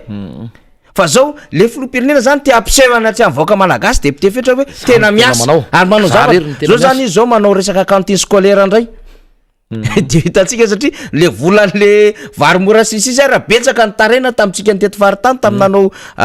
tatitra reny tafina zay mbola tsy nazo hoe tsy ara-dalàna facture tamin'ny varina tany Ambatondrazaka sisisy misy an'le olona zay nanao an'le vary misy fotoana ke filoham-pirenena le nidina tany atsimo io vary zaraina amina olona efa-jato ny filoha manao azy eo de vary sy fanampy tsakafo olona arivo ministry mponina ane de afaka manao an'zany de mbola ndeha hidana andao bary sy andao doka ndray ve filoham-pirenena zany ve nanaovana déplacement fa misy asa ambonin'zay mihitsiny tsika moa amin'ny zoma zany ampiakarintsika etso Emmanuela zany namana avy any atsimo izy io zay eto ampitolona iresaka momba n'ity lalana any atsimo be da be resahany ty hoe Tolanary hoe Ambovombe sisy satria mivetesina indray le rentresse tamin'ny voalohany izy io député fetra tamin'ny fampelezan-kevitra de hoe tsy maintsy ho tanterahany any rentresse ary tsy verina ty atsimo raha tsy vita zay de aveo indray tsy hanao politika raha tsy vita indray lay rentresse de zao indray le izy le rentresse manko io sy Tolanary na Tolanary io sy fa le izy zany rehefa nijerevana indray le communication de ohatrany hoe Tolanary Ambovombe indray zay indray zany le resahana am'izao fotoana zao de ho hitantsika moa zany le zava-misy io fa rehefa tena dinihana zany inona moa zany mba tena ngiainy an'le fitondram-panjakana nandeha tany atsimo le nandritry ny 3 andro iny le 30 septembre ka hatramin'ny 3 Oktobra iny de angamba le fitokanana an'le usine nitré sud fotsiny angambany hoa angambany le hoe misy fameno-tsakafo menan'le izy zany le sahantsika député fetra satria miresaka le ministère manko tsika io de hoe misy andraikitra ane misy andraikitra zay tokony omena an'le ministère fa salovan'le filoha izy ohatra indray zao tamin'ny andro raisam-pirenena ho an'ny zokiolona lay nale amin'ny prime ministre zany azonao atao le mandefa an'le prime ministre sy le ministre ny mponina fa maniny ianao tsy maintsy ianao ny andeha hitokana lalana 50 metatra hitokana EPP ray hitokana CSB2 ray mitokana poste en gendarmerie amina compagnie nefa ianao manana segy tokony ianao an'zany asa zany tokony hifantoka zany amina zavatra ngeza be le filoham-pirenena ao anatin'izao situation de crise mazana be zao fa zao izy moa zany je mila miseho izy mila hitany olona hoe miasa de ino moa efa navoaka ny Gaël Bourgia tamin'ny France 24 le méthode zany le fomba fiasan'ny zareo zany amin'ny alalan'le compte fake député fetra so de tokony resaka kely hermano tsika ve am'le resaka toinina kely reo inona ny zavatra azo resana am'izay sa zavatra afa miresana zay ka afaka miresaka antsika misy koa araky ny voaka tany amin'ny vaovao tany omaly ny tena anay de ataoko hoe tsy mampa efa herinandro mahery satria mo tsy afaka nandalo teto niakatra teto amin'ny fandarana Miara Manonja fa efa ho herinandro teo zay no nahazahoana ny vaovao atao hoe maripototra izay mety nahazo raha talohany nivoahany tany amin'ny fampahalalam-baovao tany makasika marina tokoa satria ministera ny fitaterana no resahako minitra vitsy fotsiny any satria efa niresahako tamin'ny herinandro lasa indrindra moa makasika ny era Madagasikara ny rahantsika nahita koa tamin'ny fampahalalam-baovao omaly fa niona ny taonivy filakevi-pitatana ny era Madagasikara sy ny solotena ny mpiasa tsy fantatra moa inona ny navoaka ny tao fa mitodika aminareo mpitantana mpanatanteraka aloha voalohany indrindra aoka re aoka satria misy zavatra tsy mety ao anatin'io nisy fitatanana tao am'le mpitondra zay ny fandimby namela trosa namela lavaka be misy apahany ao amina million d'euros raha tsy diso misy 3 millions d'euros mahery any resaka vola redevance tokony narotsaky ny eramady nakany amin'ny ravinala société ravinala zany santionany ray ao anatin'ny maro dia nailika le izy tamin'izany fotoana zany hoe ny grève teo aloha tamin'ny andro fitondranana Andriamatoa Rajaonary Mampianina no anisany nahatonga zany lavaka tsy zay rery amin'ny apahany mety ho zay fa izao ny tena olana miezaka manafina le ao mpitantana anivony era Madagasikara mba tsy voahany tena totanisa sy ny tena zava-misy marina nahatonga an'izao filetehana anaty lavaka sy tena hoe rendrika tanteraka le compagnie le orinasa-mpanjakana zay tena riarian'ny Madagasikara mihitsy tany aloha tany rendrika izy am'izao fisika miteny zao ary ao anatin'izay izy rendrika izay asana ao anatin'le plan de relance na le politique na redressement fa ao misy ohatra niketriketrika andray tia vaovao azo ary araky ny angom-baovao eto am-pelatananay ihany misy ny mieritreritra ao hivarotra ireo avion twinotera zay fananany era Madagasikara marina hoe efa miraikitra amin'ny tany eo moa zany ny akamarony a satria epavy ihany ko poubelle moa ny fiteniko azy tamin'ny herinandro iny ny zay nyreharian'ny filopirenena ny herbus aoeny zaosao zavatra efa tokony ho any amy kasy reny raha zay ny filaza azy raha fiara de reny nyreharian'ny filopirenena rendrika isika dia ny tena mahagaga miraitsy kombakomba ianareo mpitantanao amy fanafenana ny tena zava-nisy marina amy resaka totanisa ny vokatra arabola nanao any zany inona ny tena antony fa eo de mody mivorivory eo de rebirebenareo le mpiasa de atsasa-karama nomenareo de apatelo-karama nomenareo mila misakafo anareo e vaoka malagasy toanao anareo e ka tonga de menasa ny miainga aloha hoe tandremo mamomoaka an'izao vaovao zao any a fa ahita ianareo ho voaraoka ianareo hoenjeny anatre amy fitsarany ianareo mampitandrina anareo izay tompona andraiky tera madagasikara fa raha tonga ty apelatananay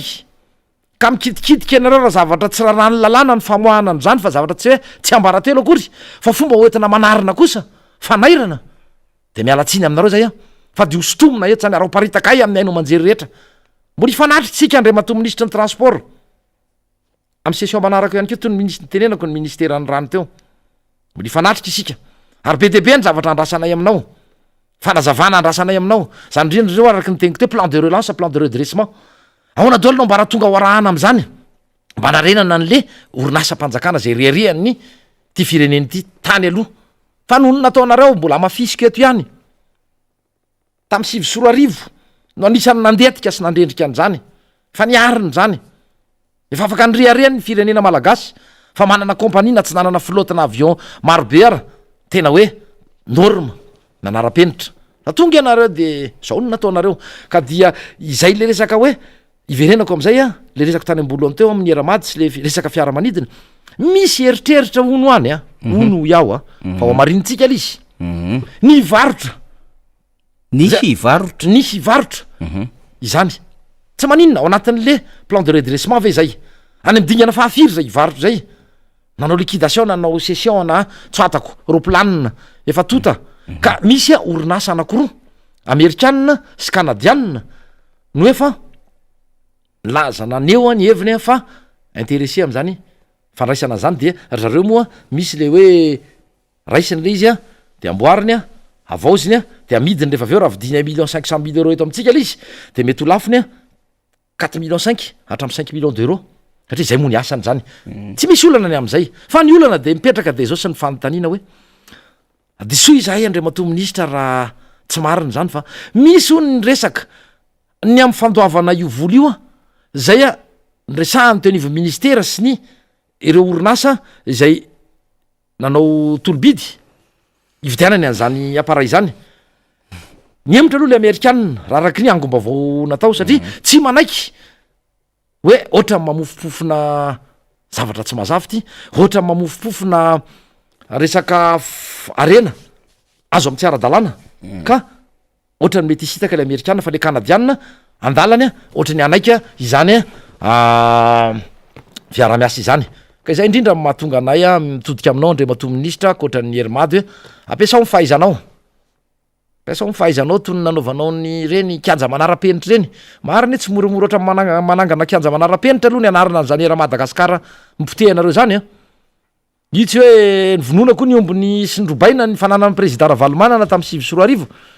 de nalaina ny ombony nangalarana de zao moa nefa mahagaga nanavatra omby a 520 de andre matofilo rajoel no mitsenan'le omby araky ny teny namana faniri sy ny fanontaniany te hoe ny vaksiny ara tsy nitsenainao fa omby zay mihina fa mitovitovy rasy a am'ireny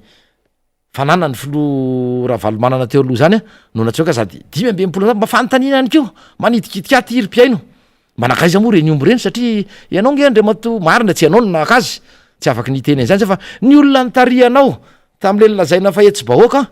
no nanararoatra nandroba tsy indrery fa zany hoe salao iny hoany fa tsy zay ny tena antondresaka teto fa resaka amy fitaterana andre mato ministry ny fitaterana mangataka fanazavany izay aleo fantatry ny be sy ny maro aleo fantatry ny solom-bavambahoaka hoe inona marina ny drafitra oentina manarina apetraka ao miaraka ampiara-miasa aminao sy ny eo amin'ny tompona andraiky ny herimady a ny anarenana izany orinasa zany ary aoka angarahara ny zavatra rehetra nanenjehanareo amin'ny filora valomanana tamin'ireny air force one reny ary nampanatireo fa ividianana oentina anaovana sosialim-baoaka tsisy hita hatramin'izao tsika amin'ny teny izao izay mety mitetina eo anenanelany 20 ka hatramin'ny 70 tapitrisa dolara tanoany ny tetibidiny tamin'izany zay nibradenareo azy satria nila vola ianareo tamin'ireny fotoana ireny avy nanonga mpanjakana de nikatona moa ny robineny mpamatsy vola mahazatra ka dia zay no resako tamin'iny hoe miandry anao zay andry mato minisitra zay drafitra zay ahafahantsika miroso kokoa amin'ny fanontaniana sy mifanady adiana zay ho tanterahana solombavam-bahoaka satria mijaly ny mpiasany era Madagasikara pitehanareo ny orinasa malagasy dia ny orinasa vahiny nomena sehatra ka ho avy am'izay ihany koa ty moa mety resaka commune urbaine Tananarivo anisany tokony voakasiky ty zavatra ty voakasiky ty ihany koa ny resaka sekretariat-mpanjakana miresaka ny didiny tanàna vaovao sy ny resaka trano fonenana tsy afaka am'izany ihany koa resaka teleferika sy resaka findramam-bola tsara ho fantatry ny vahoaka fa misy endriny maromaro ny mahazatra moa de ny reo mpamatsy vola mahazatra izay rehefa mampindram-bola atsika dia latsaky ny ray isan-jato eo zany ny zanabola ny tahany zanabola alainy amitsika ary maharitra hatrany amin'ny 20-30 taona ny famerenana izany zava-misy anefa dia eo any ny resaka teleferika izay napetraka tsy nisy fanady adiana mety tokony voakasiky zany ianao andriamato ministry ny fitaterana ao ihany koa ny commune urbaine Tananarivo moa zay raha fijery azy sy ny fahalalana azy de toatra ny tsy mba nierana tsy mba nangalana hevitra fa tonga de nitsindrina hoe ty ony ozy le teknisianina anankiray atao hoe piso lelaka amin'ny filoha-pirenena iny hoe izy ty moa zany de angovo madio no ampiasaina ity moa zany tsy mila mandravatrano zay za aloha tsy nahita antony navoaka ny mihoatra noho izay antony safidianana n'le hoe teleferika eo mampametra-panontaniana andriamato filosy andriamato ministry ny fitaterana vola nindramony io ny arahany rehetra nandre izany napindrana ny banky frantsay napindrana ny tahirim-bola mpanjakana frantsay orinasa frantsay no andraikitra an'izany fananganana sy fikojakojana sy nyrehetra mahakasiky izany eo indrindra le fanontaniana sy le avy aizany vola avany amindrareo firisan-jato ny tahany zanabola ho alainy amitsika tena nao kajy adala teo anareo tomba nadala mialatsiny tsato piso 20 taona de ho averina ho tafaverina ny vola satria efa traly le ao ny olona ho taterina 40 000 alohany ametrahana resaka ny tetikasana na tanterahana tetikasana ametrahana fotodrafitrasa nananganana orinasa goavana toy ireny takina foana raha ho an'ny fitatanana tena manaraka ny tokony ho izy sy ny fomba fanao araka ny tokony izy dia manao fanadiadiana manao ankety ahoany tisy inona mety ho fiatraikany mety izy adolony mety ampiasan'zany zakan'ny olona ve izany atraizany prix mety azakan'ny olona azy fa tonga de napetraka fotsiny eo anelanelany 3 ka hatramin'ny 5 angambany izy zay na 4 no sarandra ny fitaterany zany 4 fianareo ve maninony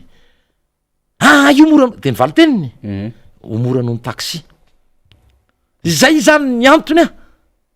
hanangananareo teleferika terapinareo ihany ko hoe analany olany fitohanany fifamovizana tantananarivo de mbola veriko le tenina isy namana faniry tamin'ny herin'iny hoe inona ny efatralina oarina am'ireo le 2 tapitrisa sy 3 tapitrisa voaka sy miditra na Tananarivo de efa nytenenina ihany ko fa ny bus classe zay napetraky ny commune urbaine Tananarivo zara raha misy mitaingina amin'ny sarandalana 500 sy 1000 so de mba misy zavatra hafa koa toy napetrako tamin'ny ministry ny rano teo ohatra ny avo any ny tovananareo ireo atao hoe orinasa sampana raha-mpanjakana frantsay banky frantsay volany eny tadiaviny ny zanabola moa tsy fantatra hoe araky ny tegna teo mety mihoatra lavitra noho nireo le taux concurrentiel moa na préférentiel apetraky ny reo mpamatsy vola mazatra zay eo nenenena nyrokatra amin'ny 500 latsaky ny ray isan-jato fa ity anankiray ity 400 marina ny zanabola amin'io de nataoko ny kady tsotsotra hoe raha to zany ka 150 raha izy koe 150 millions d'euros 10 tapitrisa euro ny vola indramitsika ametrahana zany amin'ny toerana zany teleferika izany manodidididina raha ohatra ka eo amin'ny 500 sy 400 eo ny euro anankiray de manodididina ny 703 miliara FMG ny équivalent zay zavatra zay. De raha ataony kajy herintaona raha ohatra raisiko amin'ny hoe tazana-bola 400 fotsiny ary io ny findramana azy herintaona io dia eo am 500 miliara isa-taona zany aloha rien que zana-bola. Toara tsika miteny zao tsy voalohany karahaman'ny mpiasan'ny université ao am'ireo personnel administratif sy technique reo, tsy voalohany bourse mpianatra, tsy voalohany karaha mampiasa ny kromita, tsy voalohany karaha mampiasa ny siramasi ny sasina, tsy voalohany tsy misy zavatra, tsy voalohany volona tambo karama ny assistant parlementaire nandritry ny volana fa efa voaloha moa izy am'izao tsika miteny zao tsy isotra satria zondrareo no misitraka an'izany de natao fanoliana le hoe tsy fisiny ny tale général ny tahirim-bolam-panjakana tsy mariny zany fa efa ro tokom-bolana talohany nany sorana an'zany DGT izany na tale général ny tahirim-bolam-panjakana no efa tsy nandray ny tambo-karama ny assistant. Zay le tsy fahaiza mitatana, zay le laingalainga, zay le kinafinafina, zay le fitantanana tsy mahomby, le zavatra tsy mety de mbola toizana ihany, lainga lavo zao no alefanareo am'ty vaoaka malagasy ty. Ka iverenako le resaka téléphérique teo mba amporifoy aminay hoe Andriamatoa filoha, Andriamatoa be ny tanàna, Andriamatoa ministry ny fitaterana, Andriamatoa ministry ny tanàna vaovao, aiza ny vokatry ny fanadiadiana zay fanao alohany ametrahana amin'ny toerany fotodrafitrasa toy ireny na tetikasa toy ireny fa tsy ampy anay ny filazana fa angovo madio no ampiasaina, mora noho ny taxia mandeha taxia, volona firy moa ty mandeha taxia tao Antananarivo. Nareo nge tsy nitendratra mihatra anao zay tsy mila mandravatrano ihany koa, zay ihany ny argument. Ary iza le flyover lazaina fa 20 millions de dollars izay niteneniko iny hoe mampatsiahy teniko tamin'ny herinandro hoe raha 10 amin'ny flyover zany de 100 millions de dollars, ity nefa 150 millions d'euros izay hita hoe mitovitovy amin'ny 170 millions de dollars. Fa naninona ary tsy natao le flyover sa sao de nisy an'le dipany ray tatsy le endrika commission sanatry iny vava namelona orinasa frantsay ianareo, mamelona banky frantsay efa matanjaka ianareo, tahirim-bolam-panjakana frantsay zany nge tena avo arivorivo eny amin'ny vola tantany ny tahirim-bolam-panjakana malagasy amanalinaline akory ary mba tsy teniko matapitrisany tsy angery akitrokeliny zany raha ny tahirim-bolam-panjakana tsika malagasy na manana manam-pahaizana tena hoe mafehan'zany asa zany ary sika fa raha nylanjany resana tsy fanambanina akory zany tahirim-bolam-panjakana malagasy zany fa tsy misy dika nohatra ny gotiny rano anaty ranomasina zany hoarina amin'ny tahirim-bolam-panjakana frantsay de any ianao no mitonatona mindram-bola de akoatrazay orinasa frantsay ko ny mbola nomena ny asa tsy nisy fanadadiana tsy nisy etude ny amin'ny hoe mety amokatra ve io, mety rentable ve io, teny ilaina marina ve io, ilainy vahoaka amin'io lalana sy tena le axe principal na amina embouteillage arrondissement telo raha misy asa ny mpianatra lycée français koa ve mbola tsy njovona satria lycée frantsay satria ny any ngeny manana moyen olona manjatonjatony fotsiny angeny eo ary reo tadifa misy mipetraka eny amin'ny manodidiny reo andeha fiara reo, misy mandeha moto reo, misy mandeha le bus scolaire reo, manao kajy eto araky ny teniko teo namana faniry fa ny androan'io zana-bola io ara tsy ho vita ny fitondram-panjakana io le teneniko hoe 50 miliara FMG ary raha mitambatra io satria ny vola matetika tsy tonga de avena fa misy an'le atao hoe différé le hoe mbola miandriandrikely aloha roa telo taona tsy fantatry na firy taona vao manomboka mamerim-bola de foy le fotoana famerenana zany vola zany tsy ohatran'ireo am'le mpamatsy vola mahazatra izay misy hatramin'ny 20 taona fity zany raha rombiny 10 taona ny kajin'rareo ry manam-pahaizana tsy azo atao nininina ho hitatsika eo anie fa io zana-bola io samy teny anahirana ny any amerina n'io zana-bola io savy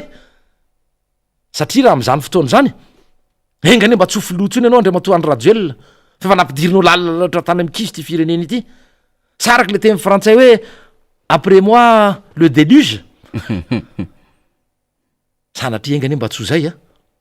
fa de mba tsara le fanaovana zavatra tiptop le friariany efa averinay foana zany le oeraoera enoy le mpanolo-tsaina mahay fa feno manam-pahaizana leo manodidina eo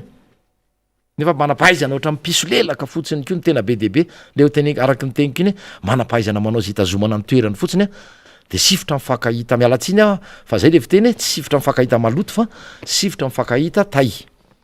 zay mihitsy le fomba fiteny de nao raha nanao tsinety tam'ty de aloha tsy de mifampiteniteny ianao a fantatry ny zavatra tsy mety nataonao a ka aloha tsy fampitsikerakerana mifandrondroka eto a fa efampisitona amy rambo eto ifanitsika etsika de zay le izy a araky ny tegniko teo mboly itombo avo roa avy telo eny raha ohatra zao a ny fomba fitantanana nyty fireneny ity ny fahantratsika malagasy a ka miantso an'zay andriamato filoha sy andriamato ministra isatsokajiny a zay moa zany mitandrifindrify ataoko hoe tandrifindrify an'zay mamfareokevitra androany ny ministera ny transport de nampitandremana an'zay hoe aoka angarahara raha ohatra ka mananeritreritra anatin'zay le plan de relance plan de redressement zay nareo a ny fivarotana an'zany fananany ny société raha madagasikara zany fa de mampitandrina anareo izay tsy ho afamaina eo ianareo a aloha angarahara ary mbola takina ko ara hoe ohatrinona marina ny namarotanareo an'zany air force one tamin'ny andro ny filora valomanana izany ka ny zay a mahakasika ny resaka ministera ny transport fa ny any amy farany a mbola manana fotoana angamba antsika ay efa amin'ny raiky amby sasany latsaky zao a mety afaka mandekela antsika nefa averiko any amy namana faniry aloha raha misy ny zavatra hoe tianao mbola anapihina na zavatra fa le fanazavany député fetra teo ny mazava tsara mihitsy satria tsika zany te mba anadio an'zay lafiny zavatra zay mihitsy hoe ino ty zavatra tena ho atao ty satria marobe reo mitaraina vokatra hoe fahaverizana asa vokatra hoe fahampitehany orinasam-panjakana ary tsy vitany hoe ny orinasam-panjakana fa lay sehatra mitaratra n'le fiandrianam-pirenena saika voadona ny imposiny douane zany na ny ivoketra sy ny la douane de fahadiseranana ka zany rehetrarehetra zany mahatonga atsika zany tena manahitra mafy am'izao fotoana zao de tsika moa zavatra hafa misy ny eritreretintsika ndraindray fetra nefa hafa ndray le etony de ny fitondram-panjakana ka zao tena zavatra hafa tena ao anatin'le mbola ho avy eo moa député rastany amy zomana zava-momba n'ity vary ty fa ny filoham-pirenena de mizingizina mihitsy ny hoe tsy afaka iandry vary vokarina roa taontsika fa tsy fatany filoham-pirenena koa ny hoe amam-bolana vitsivitsy monjany no famokaram-bary de mahazo vary tsara tsika arinona nataony tam'le telo taona efa nitondrany zay indrindra tsy namboly vary izy zany indrindra satria raha namboly izy de efa ninambary tsika zany zay na nandritry ny confinement namboly vary tsika de efa nahazo vary tsika non le izy zany tena tsy fantatry ny filoha mihitsy zany le zavatra resahndra indray zay ny tena ndraindray hitany hoe tena masahirana ny filoham-pirenena ndraindray de miteny izy hoe ny fanafarambary ny aingana indrindra fa tsy fantatry ny filoha hoe tsy ho fanafarana vary io zay amidy amy vary moro io any eny tadiavindrety satria io mandalo ihany io roa andro na telo andro raha be indrindra fa hoe inona le vahaolana maharitra zany de raha manam-bola ny fanjakana satria taketsika zay ray mangaharary zay de inona le vola zay ho ampiasainy ny fanjakana ka iny vola iny ve tsy azo anodinana makaty am'le tatsainy anamafisana azy averintsika foana député fetra fa ny vary vokary malagasy no vary tsara ary vary mety amy malagasy ary vary mampiroborobo ny tatsa malagasy sy mahatsara ny tsena sy ny toekarena fa tsy ny vary afarana zay mampiroborobo orinasa ray na roa sy olona vitsivitsy zay mahazo tombony am'zany nefa le vary dia misy ara fotoana zany tsy le araky le vary ampanantenana satria ndraindray tsy azo antoka le vary afarana any eo am'le lafiny brisure moa zany misy hatramy 30-35% le brisure zany le fahampitehany le vary zany a fa misy vary tena qualité tsara mihitsy fa raha vao miakatra amy 25% io zany de fa tsy azo antoka le vary nefa matetika vary tonga eto a le brisure zany ambony be le pourcentage fa eo ihany ko lay a kalitao an'le vary ndraindray tsy le vary tena le mitazona kibo tsy mampangididy a tsisy fofona de ny fahaolana hita amin'ny fitondram-panjakana de hoe alohantsika anafatra de nieritreretiny hoe ela be le mamboly vary tsy fantako hoe tsy manana ambanivohatra ve ny filohana mbola tsy nidina tena tambary mbola tsy malala n'le pratika hoe miasa tany de rehefa miasa tany tsara de mamafiketsa de rehefa mamafiketsa de manetsa de mamindra vary a de manao mikolokolo isan-karaza manala ny adratsy mihinana mole de aveo a ny ananany voambi zany vita ao anatin'ny telo na efa-bolana zany rehefa tena tsara ny rano fa le izy moa zany zay vahaolona hita amin'ny fanjakana député fetra mbola misy anapinao mitoy anatin'ny adefitsika satria mbola manana eo amin'ny 10 minitra eo tsika am'rahala le fomba fitantanana amin'ny akapobeny a ny ainga hatrany am'izay sivy sorarivo zay a no mbola tohizana am'izao fotoana zao na tokony efa mba niova ara le tsy fitsinjovana lavitra averiko teto foana zay teniko zay fitondrana tsy mitsinjo lavitra fa tsy hitany tsony mihoatra ny ty lohan'orony ty zay le ilazany ny teny frantsay azy de zay mahatonga atsika ho araky ny teniko teo hoe tsy misy fiomanana na hitondra tsy misy an'izay le hoe gérer c'est prévoir dia valy boraingina teny hoe valy tenin-jazakely tsy mendrika ana filoam-pirenena ny fitenena hoe isika ve iandro roa taona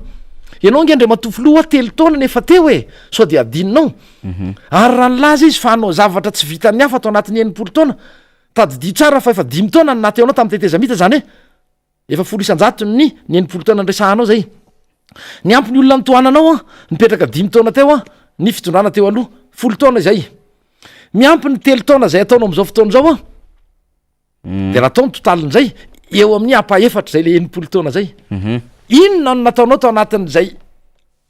sy ny ekipa izay nitoananao a tsy afa miala am'zany ianao andre matofoloha sy ny mpanaradianao sy ny pomba anareo ao anaty vovonanareo ianareo ny te hiady any tsy problema anay zany ny olanay de hoe ahoana ny anarenana nyty fireneny ity tsy maintsy miteny izay araky ny teniko tsy voatery mitsikeregna zay fa zay zao raha reny resaka hoe forage enina ambe efapolo reny hevitra mety hoe nety reny vaolana na tsy tena maharitra ara tsy maninona ten'zay tsara fa naninona sady ndray natsahatra de iverenako le te hoe tsy mitsinjo lavitra tsy mahita lavitra mihoatra ny lohan'oro na averiko foana zay na atezitra anareo ara de hoe mba miova rea roa taona ne sisy sa nieritreritra hoe roa taona ianao ary mieritreritra anao fa mbola hitondra zay aloha de tena mivavaka amin'andriamanitra mihitsy ary tena mitodika mivahoaka malagasy hoe ory vahoaka airato le maso hoe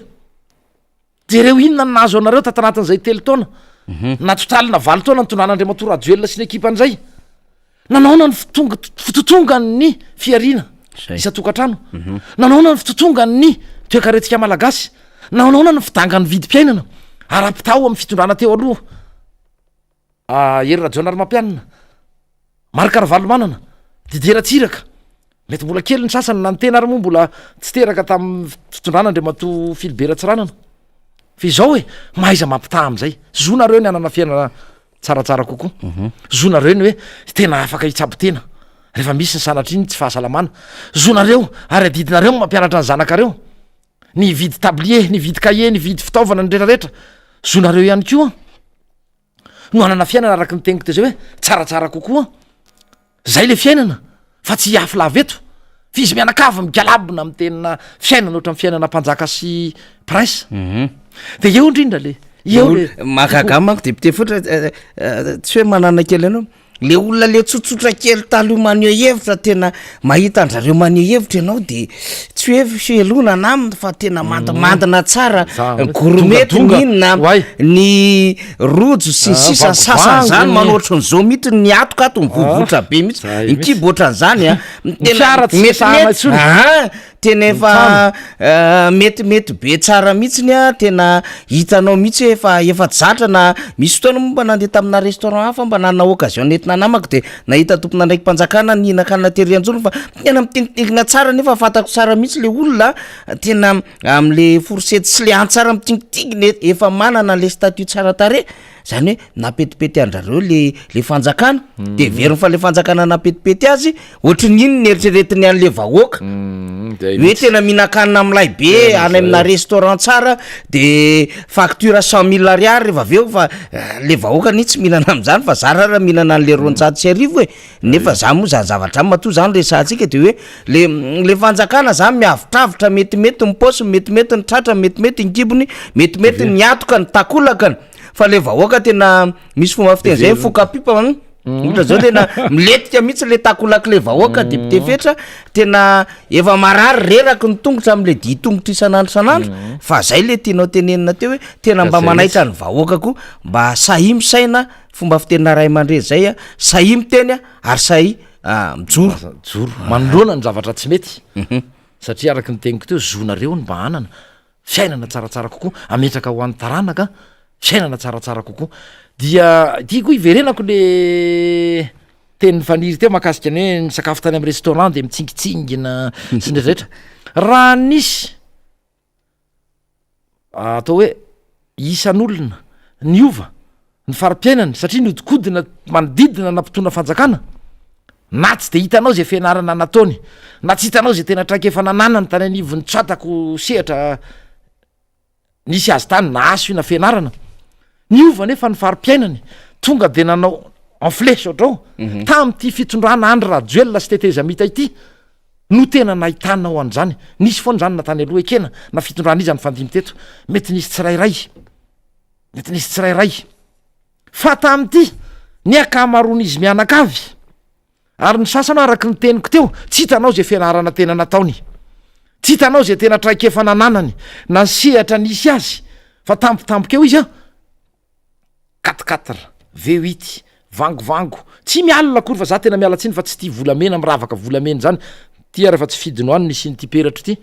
fa ohatra manelingely izy nefa tsy maintsy atao moa satria zay le fomba fanao de napelaka eto ty ary ty tsy esoriko eto mihitsy ty peratra ty torak'izay ihany ko mariky ndre tsy ivadiako mihitsy am'zany atao hoe président maro karavalo manana izany le fomba fanao ngeny tsy mety satria ny zava-misy am'izao fotoana zao alohan'ny amaranantsika mifandarana de tsy hainy tsy iverina kely am'le fomba fanao ny mpanao politika malagasy za tsy hijery zay any ivelany any fa ny fomba fanaovana politika eto Madagasikara ny zavatra hita am'izao fotoana zao de miamatanjaka zany tiako Madagasikara zany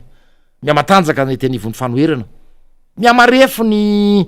vovonana miaradia amin'ny spanohana ny filoam-pirenena maro re manatona anay hoe ahoana afaka mety miaraka aminareo ve izahay fa zay mantsy le hitanareo fa zay tsy mitangina soavaly maty alohanay mitangina alika velona de zao ny avaliko andralalo hoe zay keo tsy miopy voalavo zay tsy miopy mpambotry ny malagasy mparay tanyrazana fa misy ny fepetra sy ny fitsipika rehefa misafidy aradia aminay tarian'ny filomaraka ary valomanana de apetraka ny fitsipika iarahana miasa hoe tanjona tokana ao anaty fanarahan-dalàna sy manaja ny fitsipika ifampifehezana eo tsika de miaraka fa itsy hoe reradreraka ny olona mitoananareo de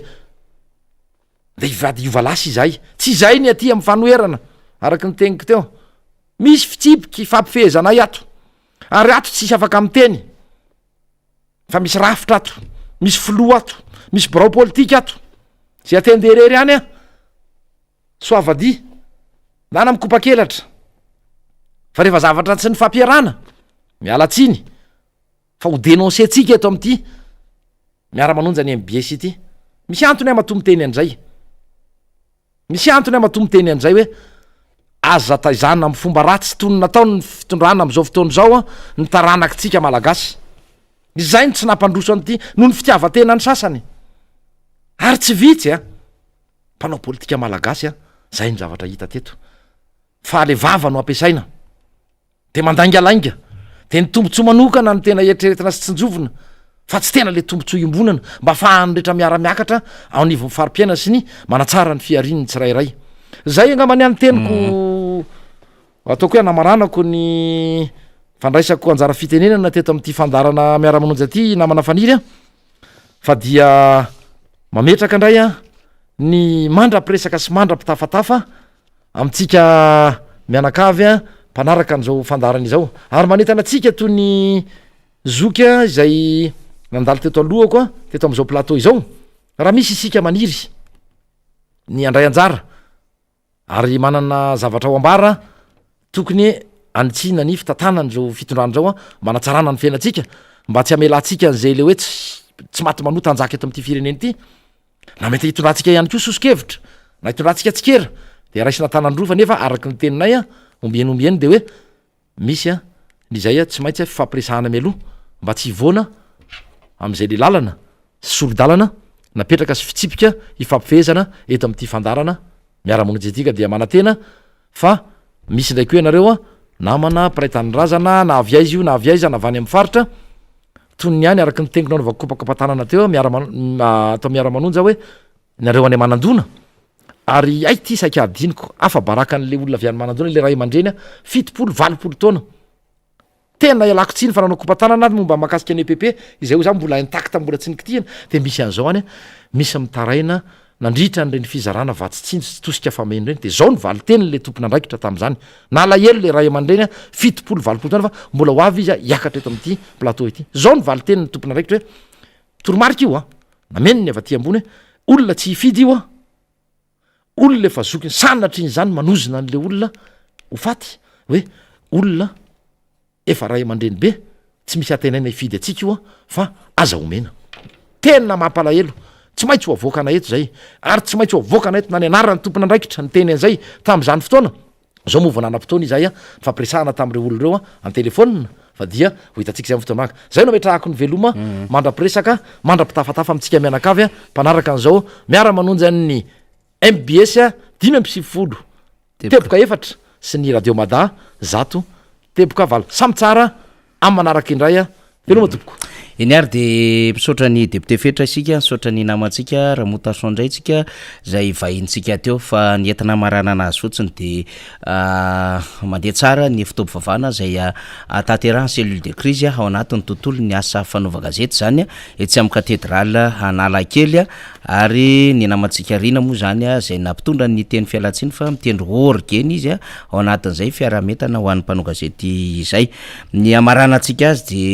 hoy ny fanjakana hoe ny fanafaranareo omby vavy be ronono 520 ireo dia ampiakatra 100 ny fisotrono malagasy ronono zany hoe 520 isa omby vavy be ronono de ampiakatra 100 fisotrono malagasy ronono de rehefa atao manko le kady satria mezaka mijery an'le kady omendrareo mamokatra 20 litatra isan'andro le izy dia raha ao anatiny 365 jours zany dia mahita any amin'ny 7500 litres any ny ombray na 507 de raha totaly izy 520 dia any amin'ny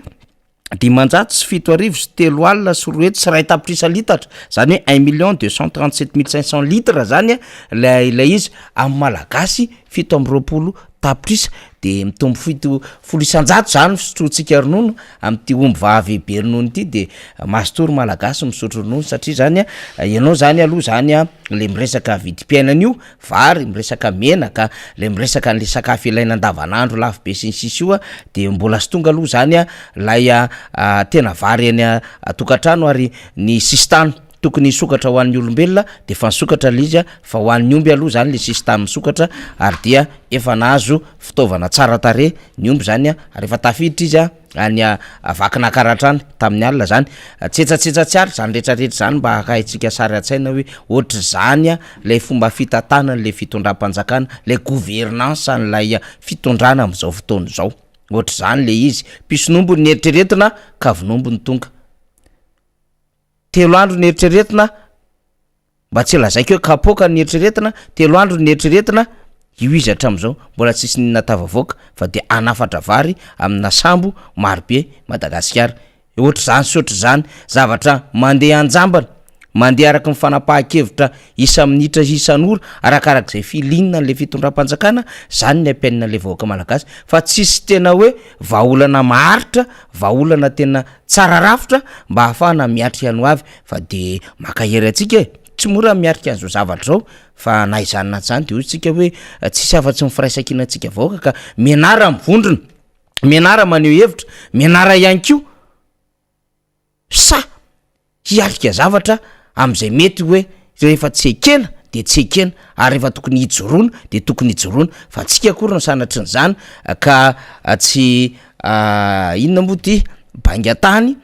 dia atao am'izay fomba anaovana azy eo avadika am'izay fomba avadiana hitsakitsahana am'izay fomba anitsahana azy tondratondrahana rano memena zezika kanefa dia manana an'izay fijoroana zay le vahoaka malagasy ingany ka hitovy any am'le firenena efa mandroso rehetra tsika afaka ataona vitsivitsy ka ny herin'ny tena tsika ny fahasahintsika ny fijoroantsika no ahafahana mamaritra izany de miomana zany ety ampamarana resahako hatrany ny any mahajanga any ho avy any ny ekipan'ny RMDM sy ny fanoherana avy any mahajanga omena antsika indray ny programa manaraka avy any amina teoneotra zany omena antsika indray ny programa manaraka mihetsika hatrany antranontsika ary manao an'izay fanentanana mivoaka afantatra sy atsapa ny marina izay zay ary ny androany tokolasy etoko vavy mame fotoana indray ho an'ny rapitso alakamisy fa 7 volana oktobra ary samy mba miraritsika marina fa maro ny zavatra manahirana momba ty ekipa pirenena ho an'ny baolina kitra ity fa raha ritsika foana mba andresy baria zay efa ny